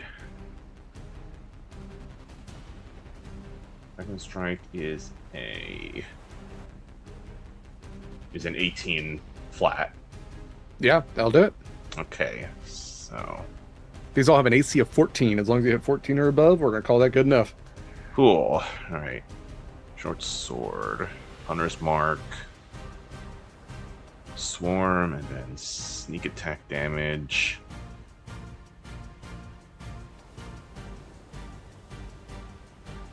Okay. That is going to be...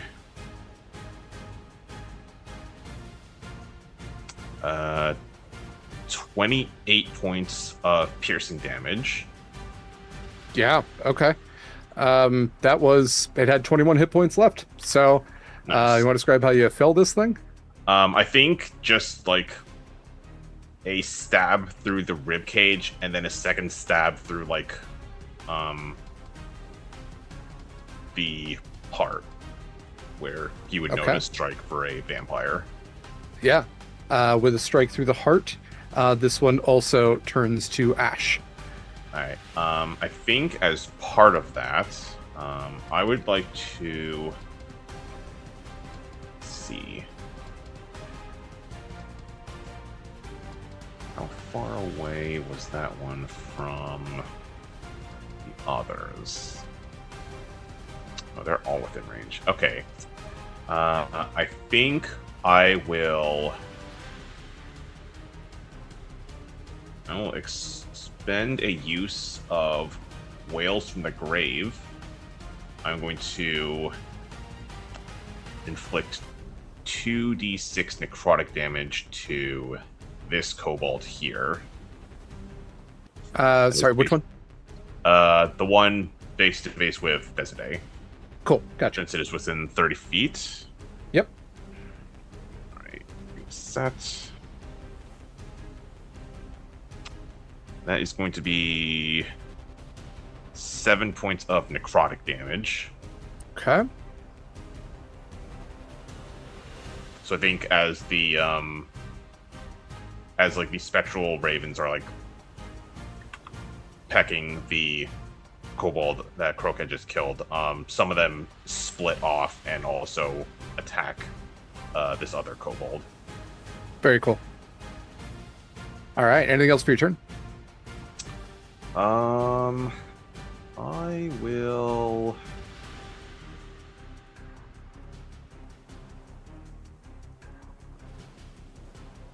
I'll move back here. And I'll end my turn there. Very cool. All right, next up in the turn order are the red group of kobolds.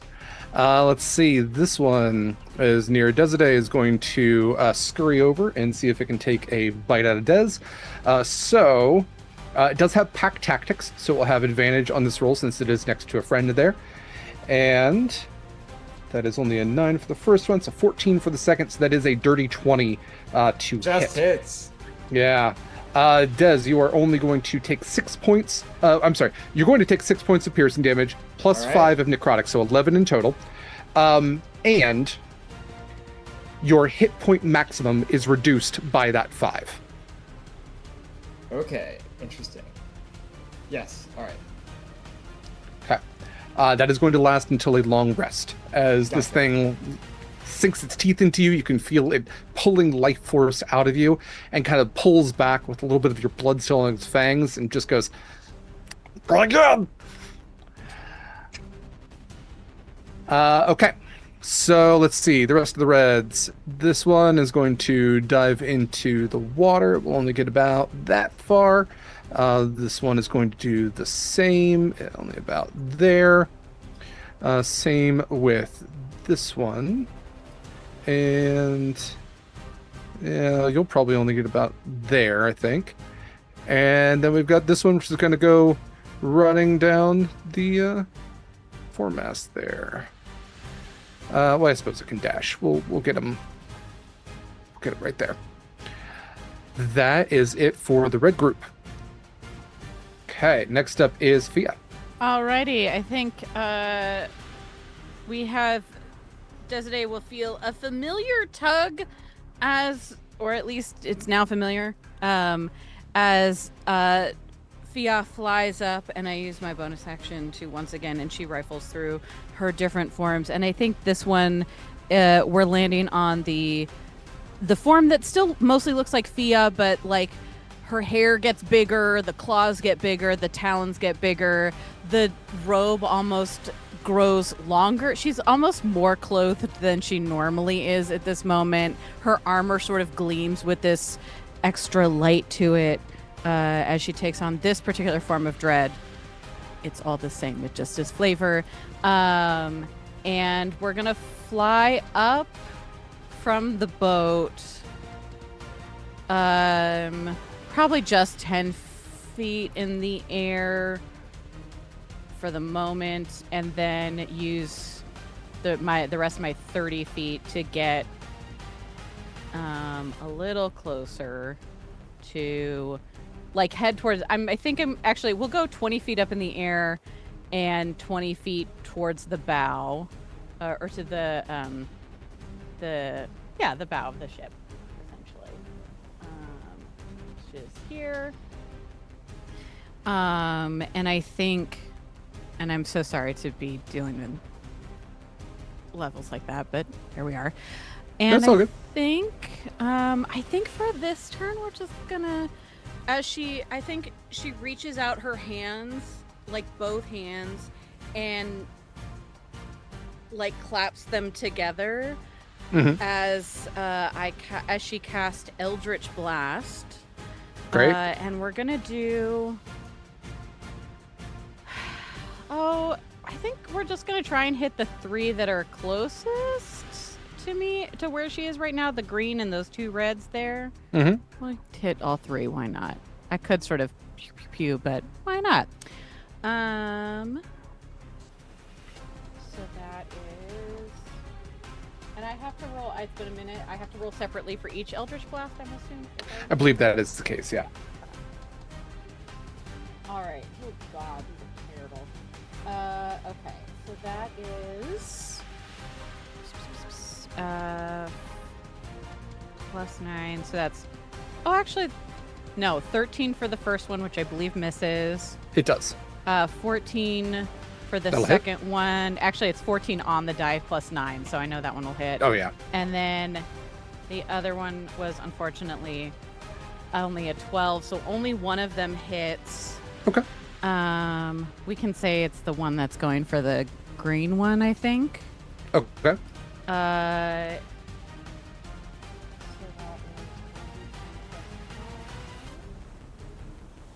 Okay, that'll work. So that's 14 points of damage, but instead of force damage, that becomes necrotic damage. Okay. And I ignore resistance to necrotic, if they have that resistance. Not sure. They do not. Okay, great, perfect. And because we're switching that up for necrotic damage, and I am in my form of dread, then I get to roll that damage dice again for another 10 points of necrotic. Okay. So that would have been 24 total, I believe, if I mathed that correctly. That is how I mathed it. That is a pretty solid hit. Yeah. Not bad for only getting one of those Eldritch Blasts in. Yeah, seriously. Oh, wait. I also have Agonizing Blast? I think that's already factored in there, actually. Never mind. Don't worry about it. Okay. Anything else for your turn? No, that's bonus action, and movement. So I'm good. Cool. Saskia, it is your turn. In my head, Saskia's been rowing this boat, so like she's just come into this totally backward. Really startled that was happening. I think she's going to take her crossbow, which she does have, and take 2 shots to these 2 green ones off to over there. Okay. 1 at each. Oh my god. One is an 8, and the other is a dirty 20. Okay, the dirty 20 will hit.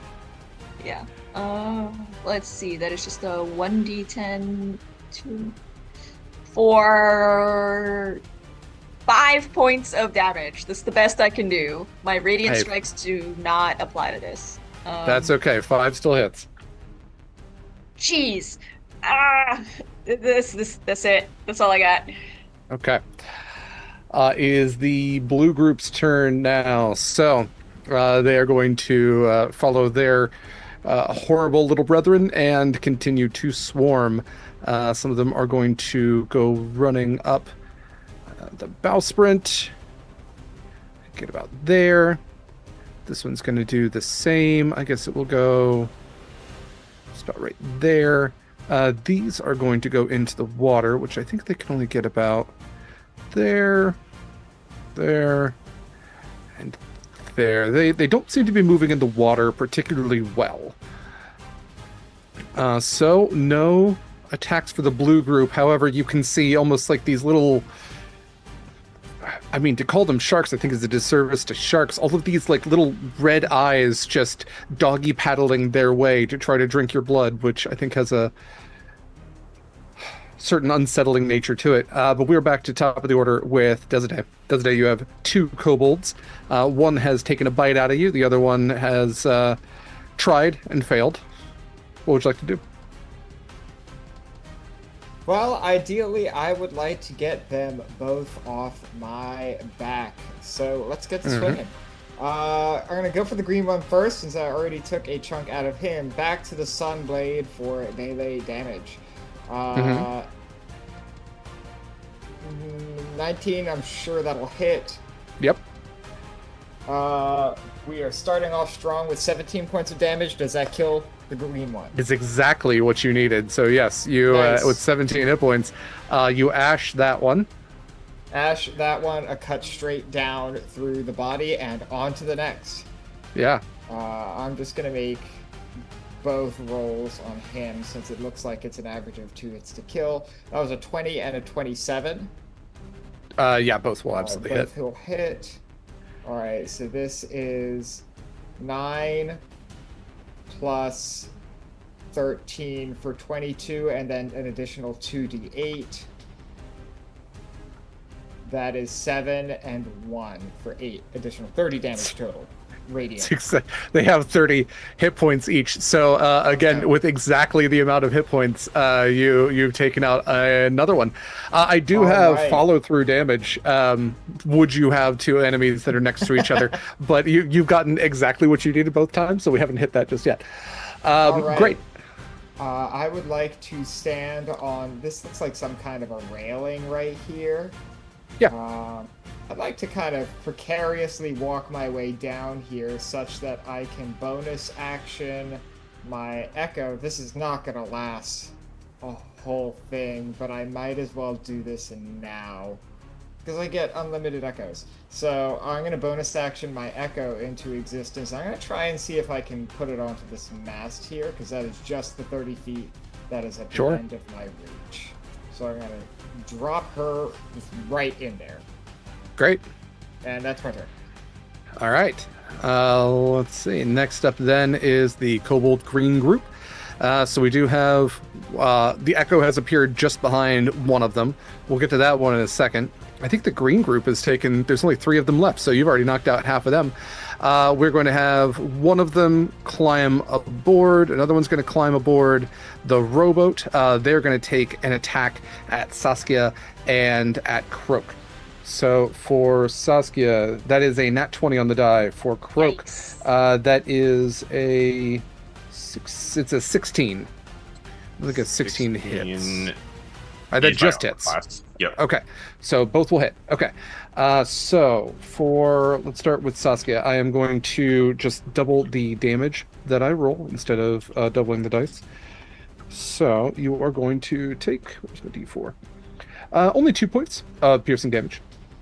And then you are going to take 14 points of necrotic damage, and your hit point maximum is reduced by 14. Yikes. For Croak, you are going to take 2 piercing and 3 necrotic, so only 5 in total. Okay. I would like to use my reaction to Uncanny Dodge. And Sure. Cut that in half. Yeah, we'll just call that 2 damage then. Cool. All right, let's see. With the third one, it is going to turn around and see if it can take a bite out of the Echo Desade. Echo Day? There's something there. Let's see. It's going to have advantage. That is, it's a 19 and a 14. So with a 25, I think that's going to hit Desade. Yep, and so, gone. yep, 3 points of damage there. All right. Quick right. question. Yeah.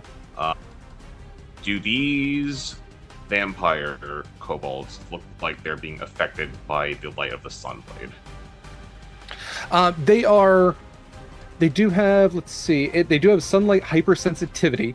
So if they are within the range of the sunlight, they do take damage at the start of their turns. Many of them haven't gotten a chance to be at the start of their turn, or I have already added damage to them. Okay. Des, what's the range on the sunblade? I'll create an aura. Let's see. It is bright light in a 15-foot radius and dim light in an additional 15 feet. So 15 and 15. Okay, so does it say if that's specifically sunlight or? Yes, it does say they are both sunlight. Let me quickly just screenshot it, because I also can use an action to change its brightness, and I'm almost certainly not going to do that this round, this combat, but might be something to look at later. I dropped it in Harbinger's chat. I tell you what, why don't you bring Echo Desade back, because you will actually have taken out, because they're going to take 20 radiant damage at the start of their turn. So thank you, Rack, for reminding me. So the green one on the bow sprint would have actually been destroyed at the start of its turn. Hold on, I've made too many. Let's see. There's that. Otherwise, only one other would have been affected at the start of its turn. The other 2 that are in the rowboat will be affected at the start of their turn, but began their turn before they were in the range of that. Okay, and they will otherwise have disadvantage on attack rolls. It evens out, considering they have pack tactics as well. Yeah, for the attack zone. Yeah, at least for those 2, they're in the rowboat. But that is it for the green group. So now let's go to Croak. It is your turn. Cool. I would like to. Actually, let me roll for concentration on Hunter's Mark real quick.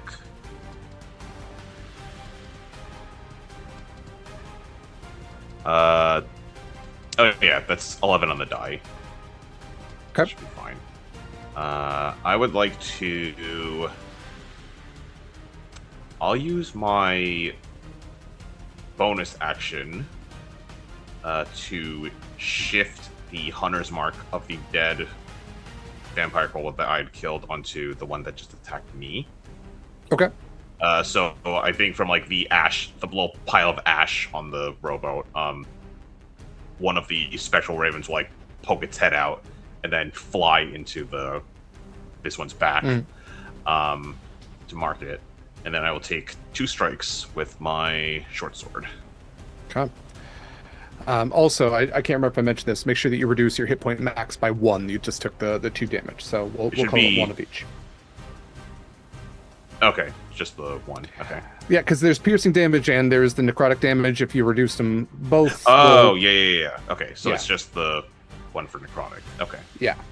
So first strike, that is a 18 on the. Yep, 18 hits. Okay, so that's D6s. Ooh, that's max damage. That's going to be 18 points of damage. Okay. And then take another strike. That is another 18. That'll hit. Okay.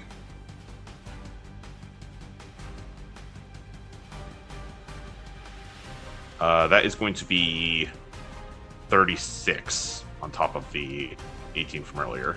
36 damage? Yep. Jeez. Okay. Well, in the vein of following through, this one only had 12 hit points. So I'm going to say that you take out those 12, and then, what is that, 14? Is that math? Yeah. 14 damage will... Yes. Yeah. Will carry over to the one next to you. Nice. Which we'll leave it with... Okay. Ooh, not 110. Jesus. There we go. Okay. So this one is destroyed. Great. Anything else for your turn?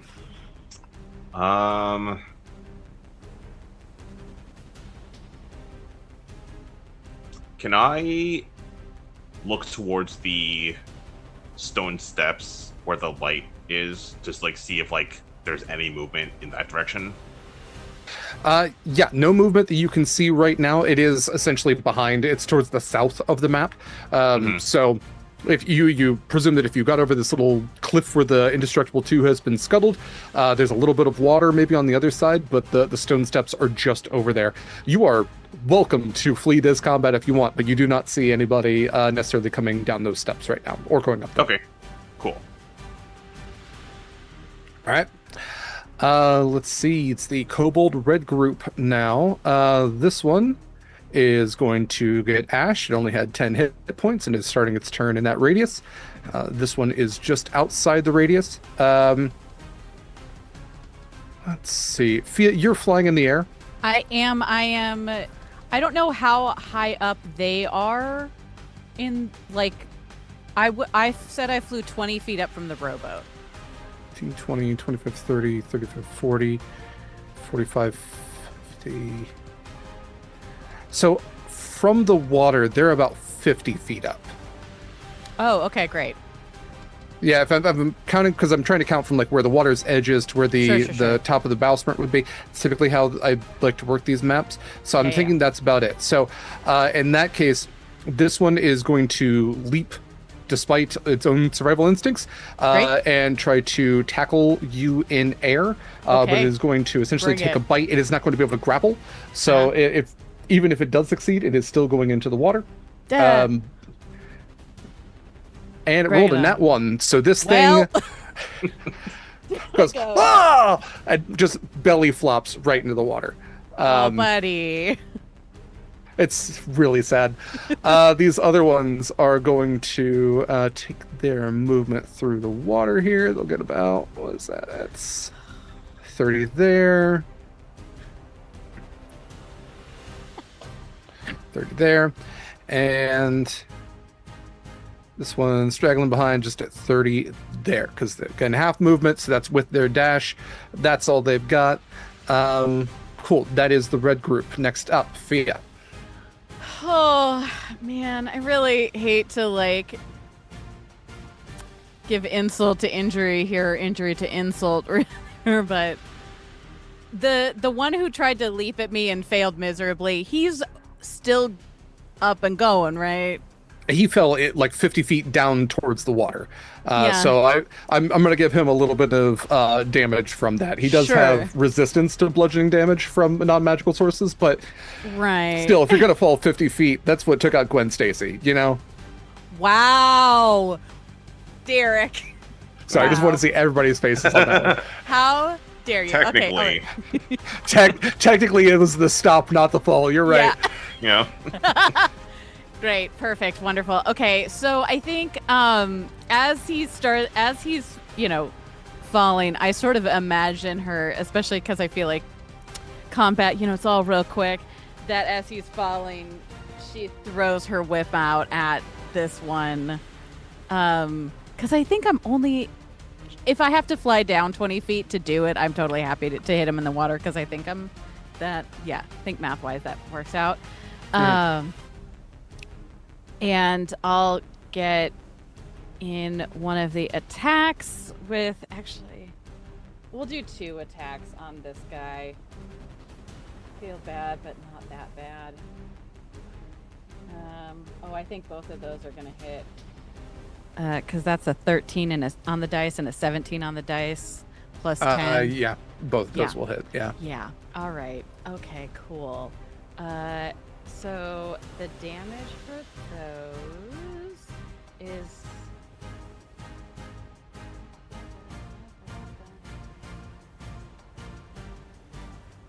going to be... Okay, so that's 7 points of force damage plus another 9 points of force damage, so 16 total.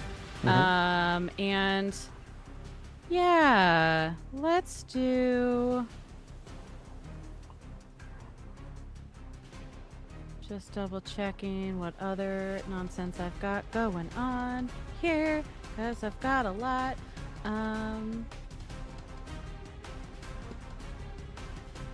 Yeah, I think it just feels like overkill really at this point, but I might as well throw an Eldritch Smite on that.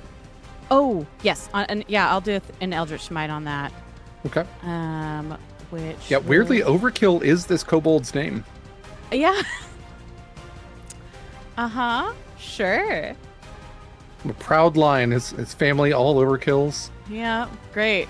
This is definitely got to be Overkill because that's another 38 points of force damage from the Eldritch Smite. Yeah, he had 4 hit points. Poor Overkill. Ashes into the water and is no more. Yep. And I believe that's all of my turn. Oh! I forgot that I can do this because I haven't had a time when I can. I'm gonna cast... Let's see, we've got 3 red ones in the ocean and then the blue still kind of hanging out. Mm-hmm. I am going to point at the one on the blue one on the bowsprit or bowsprit. That's not the foremost one that Desidee's Echo is near, but the one on the left-hand side. Yes, the one on the crossbeam. Yeah. Yep. I am going to just point at that and cast Hex. Okay. On that. All right. Yeah, and that's my turn. Great. That one is hexed. All right. Next up then is Saskia. I'm gonna just take a swing at this one in the boat. Yeah, go for it. Alright, let's see. First one's a nat 1. Okay. Second one is also a nat 1. Okay. That's all I got. You have 2 advantages if you want them. I'm gonna save those for something more important. The boat's rocking. Can't get your footing. Because I do have a glaive, though, I can graze it. If your attack roll misses, I can deal damage equal to the ability modifier. So I guess because I missed twice, he takes... What is my ability modifier for this? 6 points of damage. Great. That's it. You graze this and goes, listen on something. I know what it's like. Okay. It is the Blue Crew's turn. So we've got this one right next to Echo Desidee. Let's kind of try to take a bite. And that is a 16. Does that hit Echo Desidee? Nope. Okay. So it misses with that one. Let's see. These are going to keep trying to swim, but I guess they're going to get 30 feet. So that one will get about right there. This one's going to get about right here. And this one will be about right there. Let's see. This one's going to scurry up here and see if it can also take a swipe. It's going to try to push around the other one there.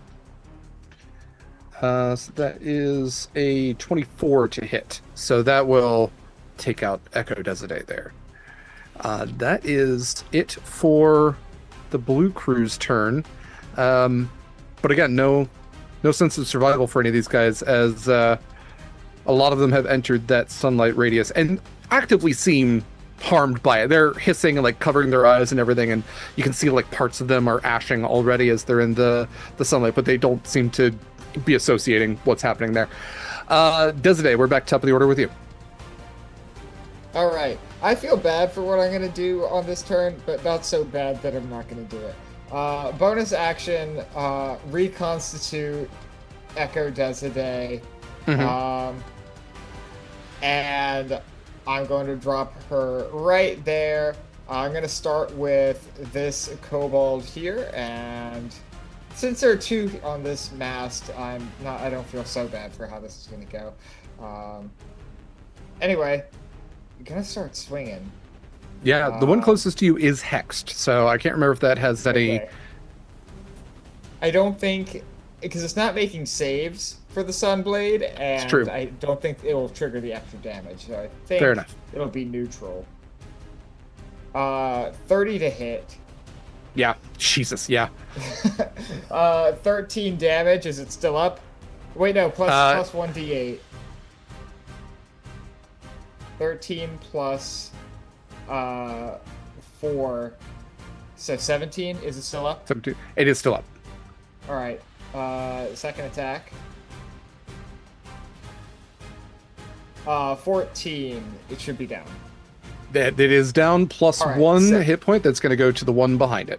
Well, hold on. Let me roll the other d8 then. So that's sure. plus 1 more damage. So plus 2 on the one behind it. And then the third attack on the one behind it. Wait, let me roll to hit first. So you essentially skewer through one of them and ashes to get the one behind it. 20 absolutely hits. 20 to hit. 16 plus 1. 17. Okay. All right. And then I am going to move myself back over here with 20 feet of movement to try and get anything that approaches cooked by the sun. Fair enough. All right. It is the green group's turn. This one had 5 hit points. It's in the rowboat. It is going to ash itself. And that is it for the green group. So we are moving on to the turn order then with Croak. Cool. Let's see. I'm going to drop my short sword and switch it for my short bow. And then bonus action will shift the hunter's mark. It's got a range of 90 feet. Yeah, you should be able to get any of them. Yeah, so I'm gonna set it on this guy way back here. Okay. And then I'm gonna take 2 shots with the short bow. So it has a range of 80 feet. Okay. First attack is an 18. That'll do it for any of them. Yeah. Yep. Okay.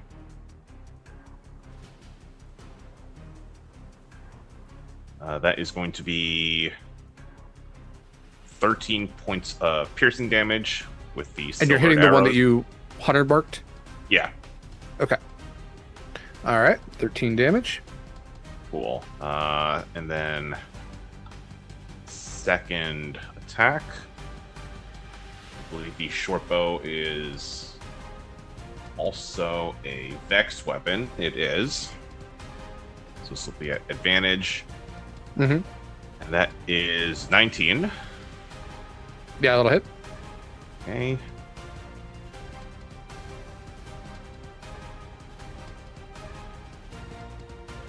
That is going to be an additional 29 damage on top of that.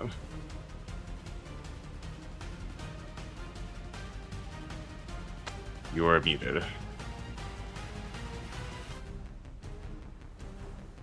Yeah, 100%. Sorry, I was muted. Yes, Ashes in the Water. That one is down and out. 29 points of damage is insane. Nice. Fantastic. Anything else for your turn? I am good to hold here. Cool. All right. Then, let's see. After you, it is the red group. Nobody's in the aura just yet, but we're going to change that. So about 30 feet will get this one here. 30 feet. We'll get that one there. And then 30 feet will end up with that one there. So the two of them that did make it to the rowboat are going to take their attacks at Desiday. They will be straight attacks because they do have disadvantage due to the sunlight, but they also have pack tactics. So nat 1 for the first one and an 18 for the second. That's 18.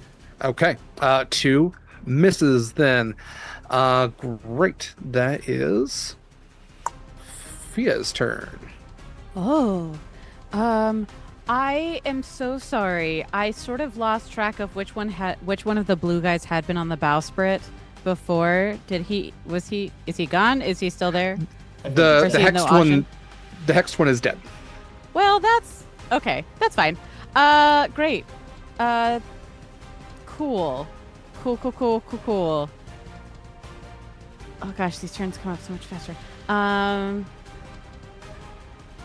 That changes things a teeny bit unless I can transfer that hex. Wait, if he's dead.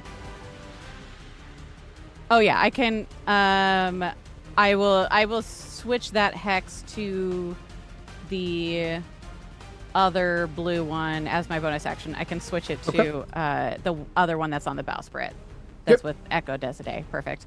And then I will smack it with 3 Eldritch Blasts. Huh? How bad is it looking actually, that one? It's looking like it's got about a third of its health. Okay. You might not need all 3. Yeah, why don't I do yeah, start with 1. We can add 2. We can great. We can go from there. Perfect. Yeah, because that's an 11 plus 10 to hit. Yeah. And for 9 points of force damage. Okay. Plus, since it's hexed, it's an additional 1d6 necrotic. If it's an additional 1, that's all you need. It had 10 hit points. Okay, great. Well, yeah. Then that's we'll use that hex on it for an additional 1d10. Or 5 points, whatever. Great. Perfect. Okay, and then I have 2 more Eldritch Blasts, which I will then aim. I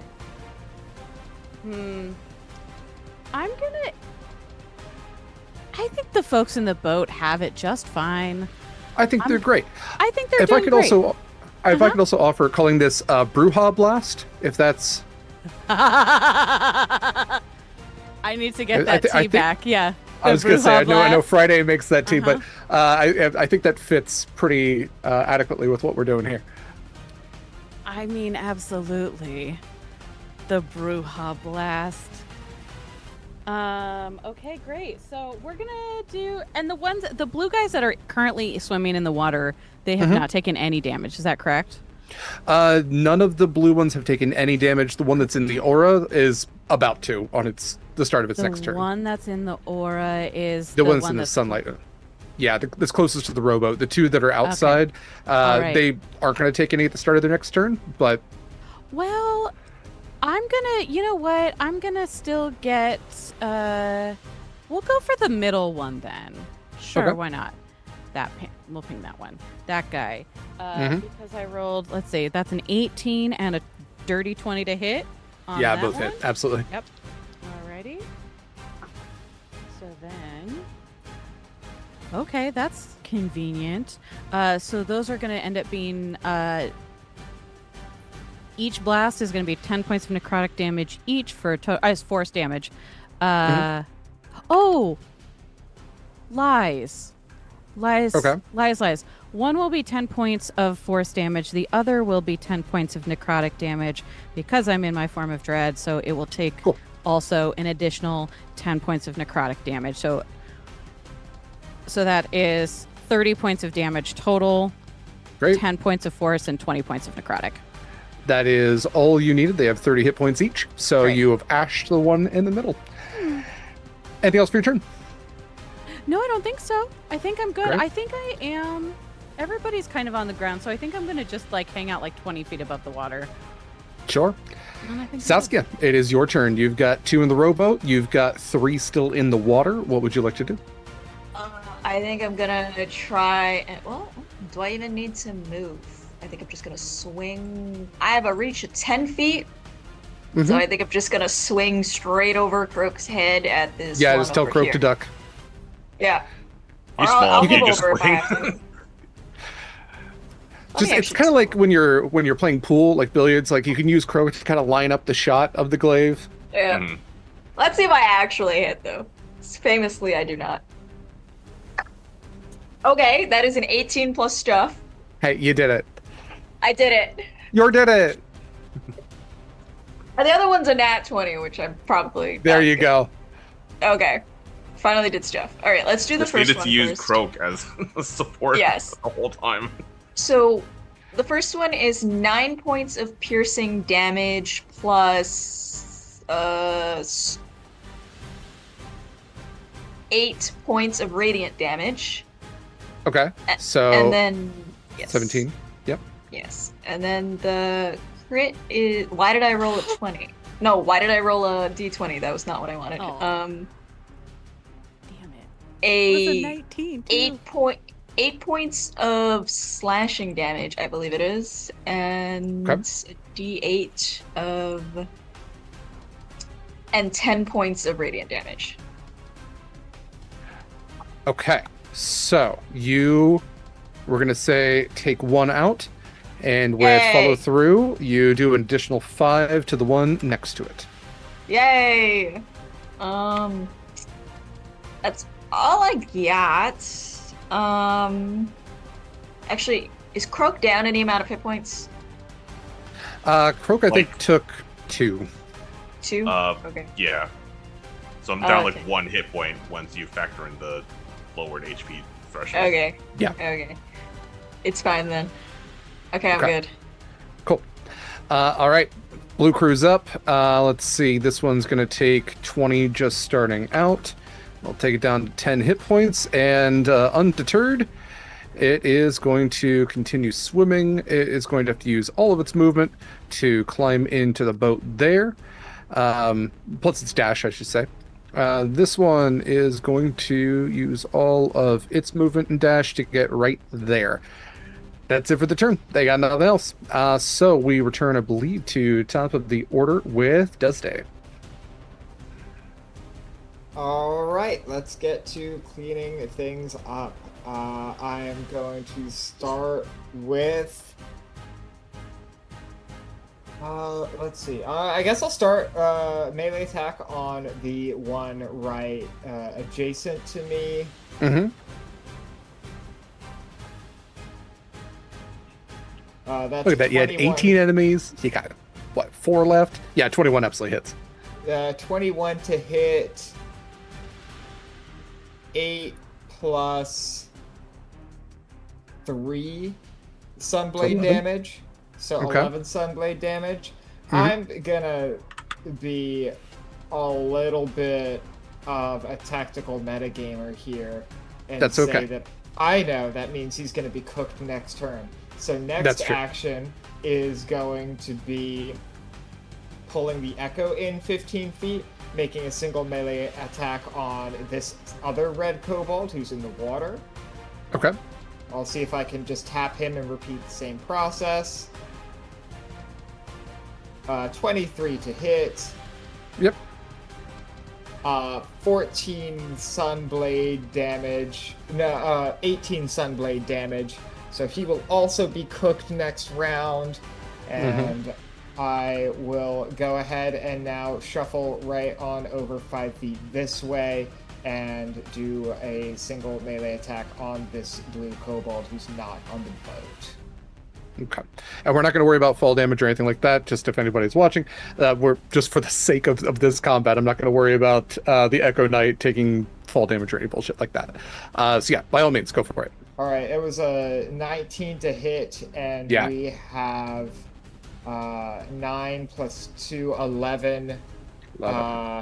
11 radiant damage on him as well, so he is also marked for death. He'll burn up on his start of his next turn. And that's my turn. Okay. Great. Croak, we are to your turn. You've got 4 of them that, again, if you were going to do some metagaming, which is okay at this point, you would reason that all of them at the start of their next turn are going to get cooked up. But if you would like to be preemptive about any of that, proactive about any of that, you are more than welcome to do so. Yeah, I'll get a few more strikes in. Bonus action. Move the Hunter's Mark to this blue kobold. And 2 strikes. That's a 25 to hit. Yeah, I'll do it. Okay. That's going to be 10 points of piercing. That's all he had left. Nice. That one is taken out. All right. Anything else you'd like to do for your turn? I guess I'll just squawk at the remaining kobolds. Absolutely. Not really say anything, just squawk at them. Okay. Let's see then. That'll bring us to the red group. So these 2 are no more. Nevermore, in fact, with Croak and then Fiach. We have 1 left. It is in the water next to Echo Desiday. Just about, 20 feet down from where you are. I know. You know it's about to get ashed, but I'm gonna hit it with. I'm gonna throw a couple of more Eldritch Blasts at it. Just because I can. I'm gonna lob all 3 of them because why not? It's free Eldritch Blast. Exactly. Okay.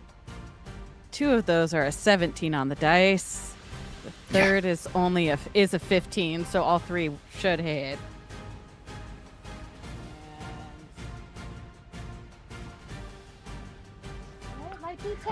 Okay. Let's see. So that is 10 points of damage, force damage, 9 points of force damage. That's all you needed. Yeah.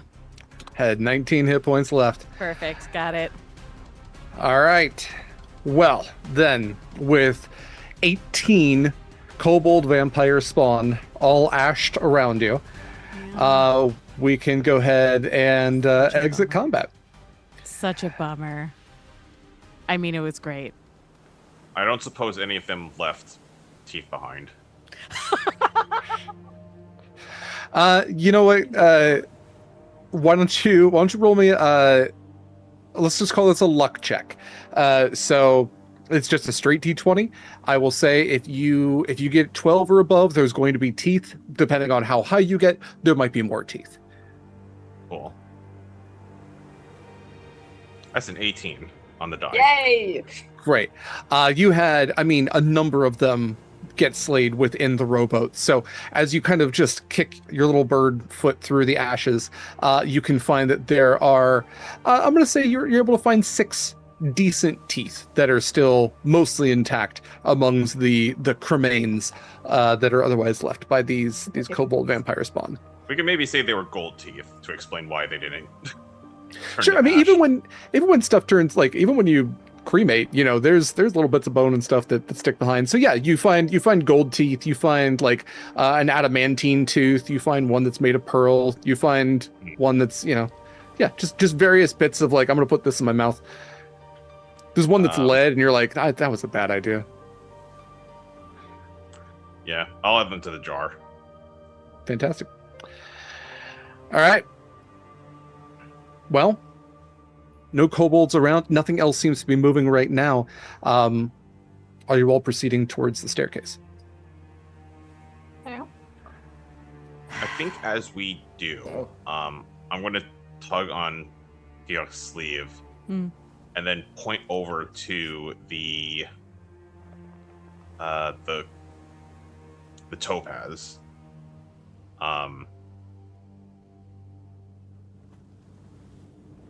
And then, like, make a show of, like, flapping my arms. And then, like, grab hold of my lapels and, like, lift. Got it. You want to go look at the boat? Right, the topaz is a boat. Mm-hmm. Okay, great. It was the ship that the Tabaxi and the dinosaurs came in on. That's right. Yes. Yeah. Croak wants to go check out the boat. Does anybody else want to come along? I'll go stand by the stairs, keep watch till Sounds anything good. comes down. I will oblige Croak's request. Pick him up, fly him over to the topaz. Okay. Yeah, you both would make it to the topaz without any issues. Again, the sound of water rushing and also dripping down from the walls and ceiling. It is thoroughly scuttled, very rough looking, but again, seems, you know, newer than a lot of the other ships in here. There doesn't seem to be any movement on board as you all land safely. It's not capsized, so you can land safely on the top deck. Cool. What would you like to do? I would like to see if I can locate the captain's quarters. Yeah, easy enough. It's in the quarterdeck. Yeah, pretty sure it's not the forecastle. Yeah, pretty sure it's quarterdeck. Yeah, the door doesn't have any issues opening. In fact, you can see that there's blood scattered all about, indicating that whoever was on board met a vicious, untimely end. And the captain's door seems to be broken off the hinges somewhat, as it doesn't provide any obstacle to you. And within, you can see that there seems to have been some sort of skirmish, some sort of fight in here that one person lost very, very badly. But it doesn't seem to be ransacked. They weren't seen to be looking for anything. The main goal here was bloodshed. First, I would like to inspect the battle damage in the room to see if maybe I can piece together what attacked the captain. Sure. Let's go ahead and just do an investigation check. Investigation. I'm going to use a use of my Kenku recall feature. I will give myself advantage with that. Okay. That is a 21 total. Okay. Looking around, the captain's quarters door that's broken off its hinges, it's not just that somebody pushed their way in. It's something almost like a battering ram. But as you look where the impact is, it's not pointed where some battering rams would be, and it's not uniform the way some battering rams might be flat. This one, you can actually make out the shape of knuckles. A massive fist as big as your head, if not bigger, seems to have broken this door at the lock mechanism. Within, almost similar to what you all found when you first met Renwick, you can see that there are claw marks that are etched into the wood all about, and splashes of blood indicating that, I mean, you're guessing that this was a vampire attack that came in, although the vampire probably wasn't what bashed in the door. You can also see some scoring on parts of the wood as well, indicating maybe some magical use that was in here. And again, there's no bodies. Everything is just, I mean, it's a crime scene in here, in a very literal sort of way. Okay, so something large that punches things. Something large that punches things, something that casts magic, and something that probably feeds on blood. Okay. Croak will make a note of that.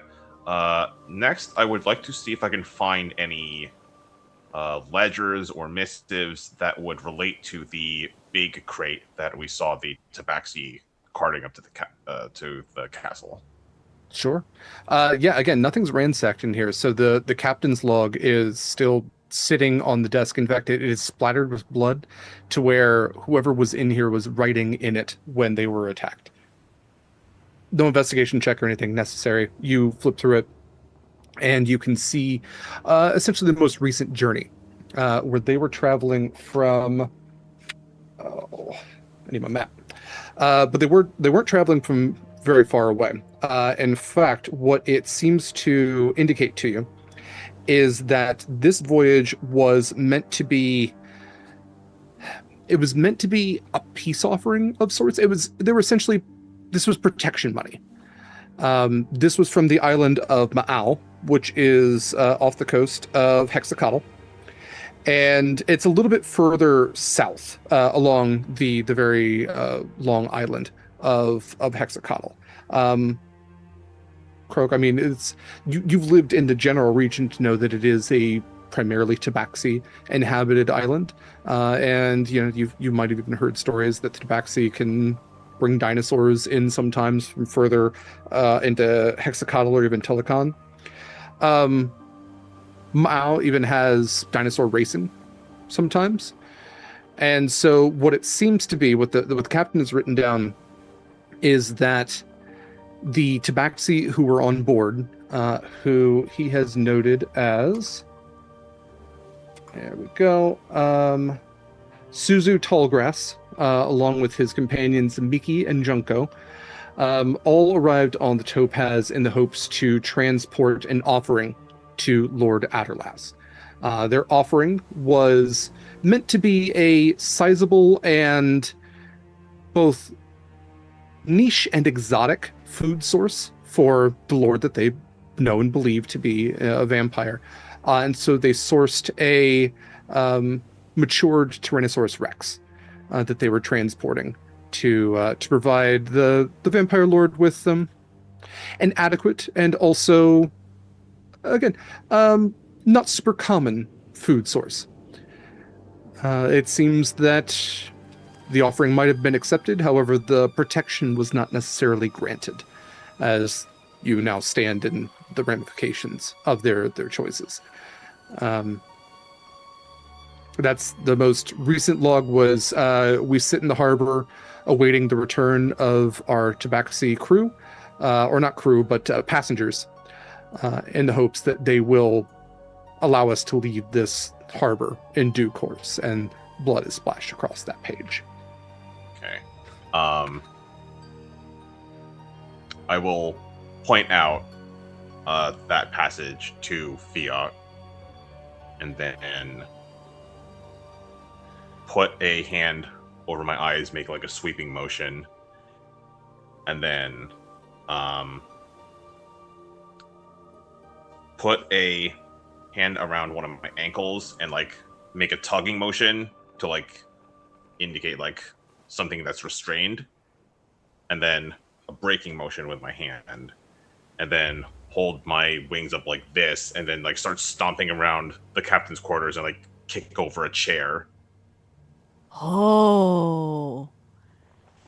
Croak, the way your mind works, it is truly something special.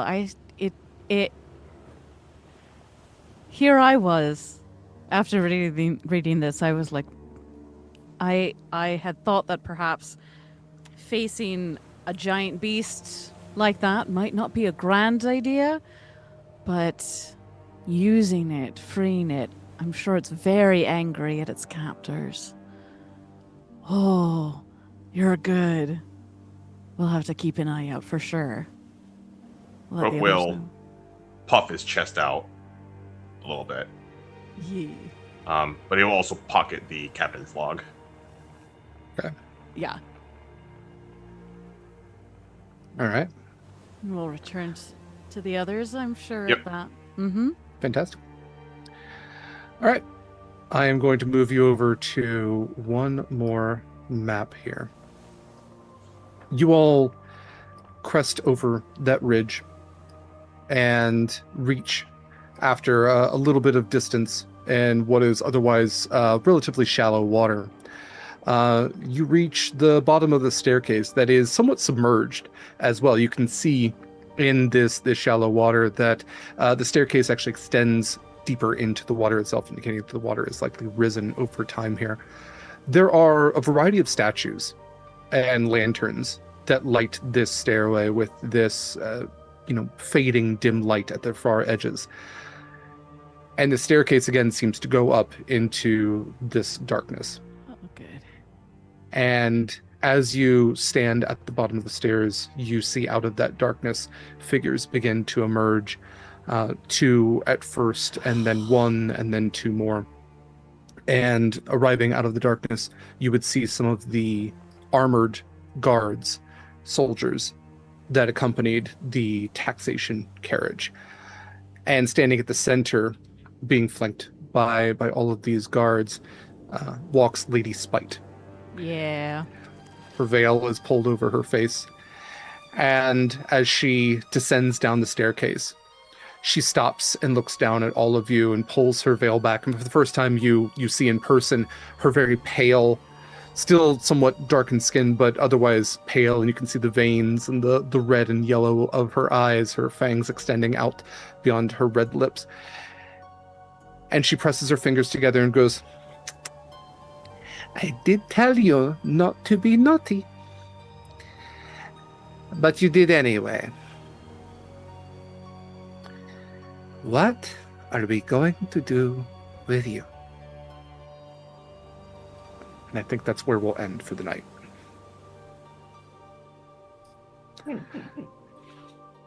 So, that's where we will leave off for this episode of Harbingers. We will be back next week at 6 p.m. Pacific time for even more. That will be our penultimate episode, as we have 2 left in this lovely little mini-series. I want to have these lovely people say more about themselves and where you can find more of them. Then we'll do a little bit of channel stuff and we will wrap up for the night. So let's go ahead and go around. Let's see, Alex, where can we find more of your lovely self? Good evening. You cannot find more of my lovely self. I am not online really much at the moment. This is the one place I go to do streams and run games and play games, etc., etc., etc. That's it, as always. I had a blast tonight, and can't wait to catch you all next week for the penultimate episode. Fantastic. All right, next up we have LD. It's me. Hello, everybody. I am Lady Dame, or LD, and I have been Fiach the Rowan. You can find me everywhere that's important at the Lady Dame. And as of right now, let's see. What have I got going on? Well, I'm here, obviously, for the next few Fridays as we finish up the Harbingers, which I'm real sad about. It's fine. It's my fault. And then I am also here we're not playing next week if I remember correctly, but the week after I'm here. I'm here on Tuesday nights playing Gate Night with my friends Derek and Shadow. I think we have like one more session, maybe 2 more sessions left as we finish up Baldur's Gate 3. I mean, we're like at the very last final fight. So we just have the epilogue and the party really. So which will be fun. And then, this has been 2 years. I don't know. Yeah, We've been doing this a little over 2 years of us playing Baldur's Gate, which is wild. So tune in for those finales. That's at Tuesdays at 6:30 p.m. Pacific. 7 p.m. 7 p.m. My God. I'm bad at time. We do tech at 6:30. We do tech at 6:30, yeah. And we'll be back on August 4th. Yes, thank you. Okay. So I do that, and then I am also the co-host of the podcast Monster Crush, which I also do with Derek, because we do so many things, and he can't get rid of me. It's a podcast about cryptids, creatures, and monsters of myth and legend, and whether or not they're smoochable. And the spoiler is that most of them are. We just had an episode come out about dinosaurs, actually. It's true. Just recently. Sorry.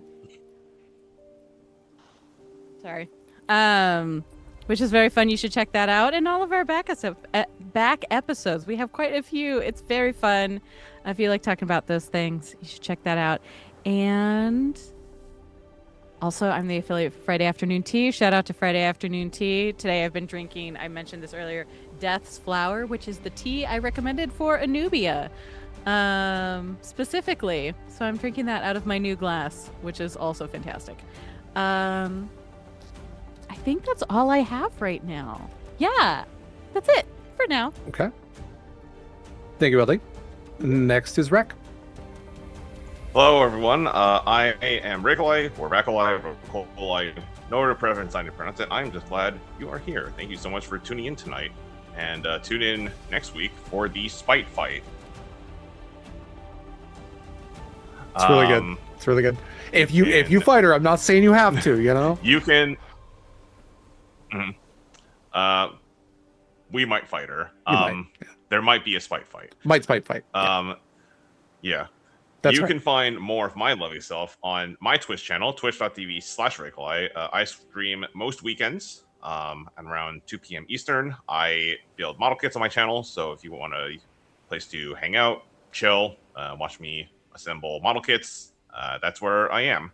And also, the other project I will be involved with got announced, so I can mention it now. On July 30th and August 6th, that will be next Thursday and the Thursday after, I will be on Ren's channel, that is twitch.tv/ThornyDryad, for a 2-part Mass Effect charity game played in the Genesis system by Fantasy Flight Games. We will be raising money for the Best Friends Animal Society. It will star myself. We have Gremlin Art, Fluffy Goomba, and Wally, with Ren as our GM. So if you are a Mass Effect fan, or if you want to help us raise some money for a good cause, come on by. We will be live at 8 p.m. Eastern. That is next Thursday and the Thursday after on twitch.tv/ThornyDryad. Very cool. All right. Thank you, Rek. Last but absolutely not least, we have Gena. I've been Gena. I've been Saskia. I've managed to hit something, which is kind of a win. I've hit things twice, which is great. You can find me here, and currently only here. This is all I've got going on for the foreseeable future. So, you can change that. You can and should. And change that. That's all I got. I'll be Sometimes players with bad rolls are a real gift, you know, sometimes. No, Gena's incredible. You should definitely cast Gena and more stuff. I'm gonna if you don't. Thank you to this wonderful cast. Thank you to Eva for doing production work for this game. LD often does production work around these parts as well, so thank you to her. Thank you to Michael for the artwork that you can see on your screen, as well as in all of our promotional materials. Michael Sandoval is our resident artist here at Sword and Key. You can find all of his stuff. His socials are his name. So it's Michael Sandoval, MIKYL SANDOVAL. It's Michael, not the way you think, and then Sandoval. We also have a dedicated channel on our Discord server to see even more of his amazing artwork, so check that out. I am Derek Sword, is he, him pronouns. I have been your GM and your GC, your game master, and your guiding compass as we navigate the darker seas of Damaris in this game. And I am just so pleased and blessed to be joined by these people every week.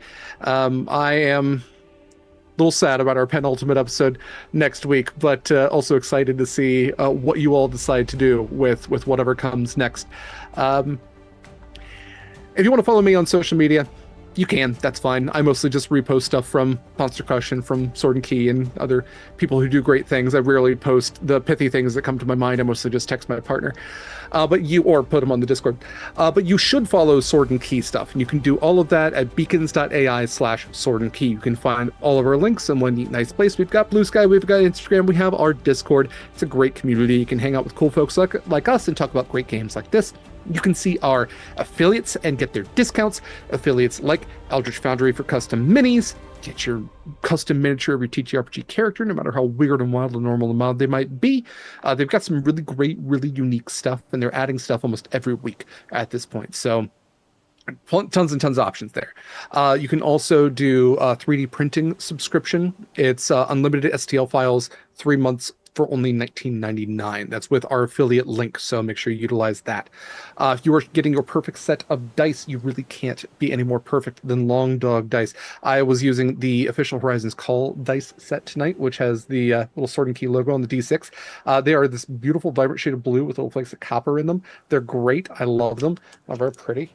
And you can actually pre-order this set for yourself. And when you do, use code Sword and Key for 10% off your first purchase. That's for anything at Long Dog Dice. Code Sword and Key gets you 10% off your first purchase of dice fidgets, glassware with custom stuff on it. LD has one there with is a Fia mug. That's really great. So that's got Fia stats on it. There's also long sleeve clothing, which you can also get customized with your D&D character's info. So all of that and more at Long Dog Dice. You should also check out Hit Point Press, the makers of Humblewood and the Islands of Sina Una, animated spell cards, Fablemaker's deck, Floral Dragons, Big Bad series. I mean, I could go on and it would take me hours. You really are going to find something you love there, and when you do, use our affiliate link. Some of the music I use in this game comes from them. They have music licenses, miniatures, all sorts of great stuff. And then I'm also going to borrow LD's code for Friday afternoon tea. So use code The Lady Dame for 10% off your order there. I personally recommend the official Sword and Tea. However, LD helped make the Smut Tea.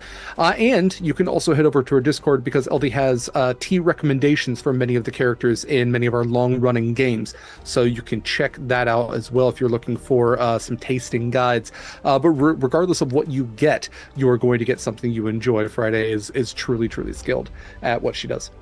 If you are looking to donate your money to this great cause, we have a number of those we're in support of at any given time. This game in particular plays in support of the Trans-Latina Coalition. Donate at any time to add some extra incentives to our game. As we're nearing the end, they're going to need them. So check that link out in our chat as well as on Beacons and in all of our socials as well. I guess I'll shout out Monster Crush as well. It is the bi-weekly bisexual panterotophilic podcast about cryptids, creatures, miscellaneous monsters from myth, and how smoochable they are. I do record with my friend LD, and it's a wonderful, wonderful show. We did just have an episode come out about dinosaurs, Triceratops and bottoms, and you can check that out wherever podcasts are found. We'll have another episode out in a couple of weeks, so look forward to that. Let's look at our calendar real quick. So I think that's the next stop here. So let's see, today is the 24th. Tomorrow at 3 p.m. Pacific time, Horizons Call is back. Horizons Call plays in support of Feeding America, but it is our multi-year ongoing nautical campaign, also using the 5e rule set. Harbingers is a spin-off of Horizons Call, so maybe you might see some ramifications of whatever this game has going on happening over to the Horizons Call crew. I did warn them that if you all aren't successful, they're going to know. Everyone's going to know. It's going to be great. On Sunday at 6 p.m. Pacific time is our next Sword and Keen movie night. Those are currently on Sunday. They will move back to Fridays when Harbingers ends. But for right now, we are watching the third in the Paddington trilogy, which I didn't even realize was a trilogy, and their movies are way too good for their own good, or way too good for their own sake. Good for their own good also weirdly works. Anyway, they're great. We're watching Paddington Peru. I don't know if it's a prequel or whatever. I'm along for the ride on these, but they're great movies. Harbingers will be back for its penultimate episode on the 31st at 6 p.m. Pacific time, and then its finale will be on the 14th of August. So we will take a week off in between the penultimate episode and the finale. Gate Night, as LD mentioned, is where Shadow LD and I play Baldur's Gate 3. That will be back at 7 p.m. Pacific time on the 4th. And then we have on the 8th, the Indigo Nexus, the Invisible Sun campaign is returning. It's taking a little break. So we'll be back at 10 a.m. Pacific time on the 8th, followed by Horizon's Call at 3 p.m. Pacific time. That's it for the calendar right now. I'm sure we'll have some more stuff added to it in the near future, but that's it for us tonight and for a little while. Hope to see you again sooner rather than later, but regardless, until then, take care of yourselves, take care of others, and fair winds following seas, big stick. Bye, everybody.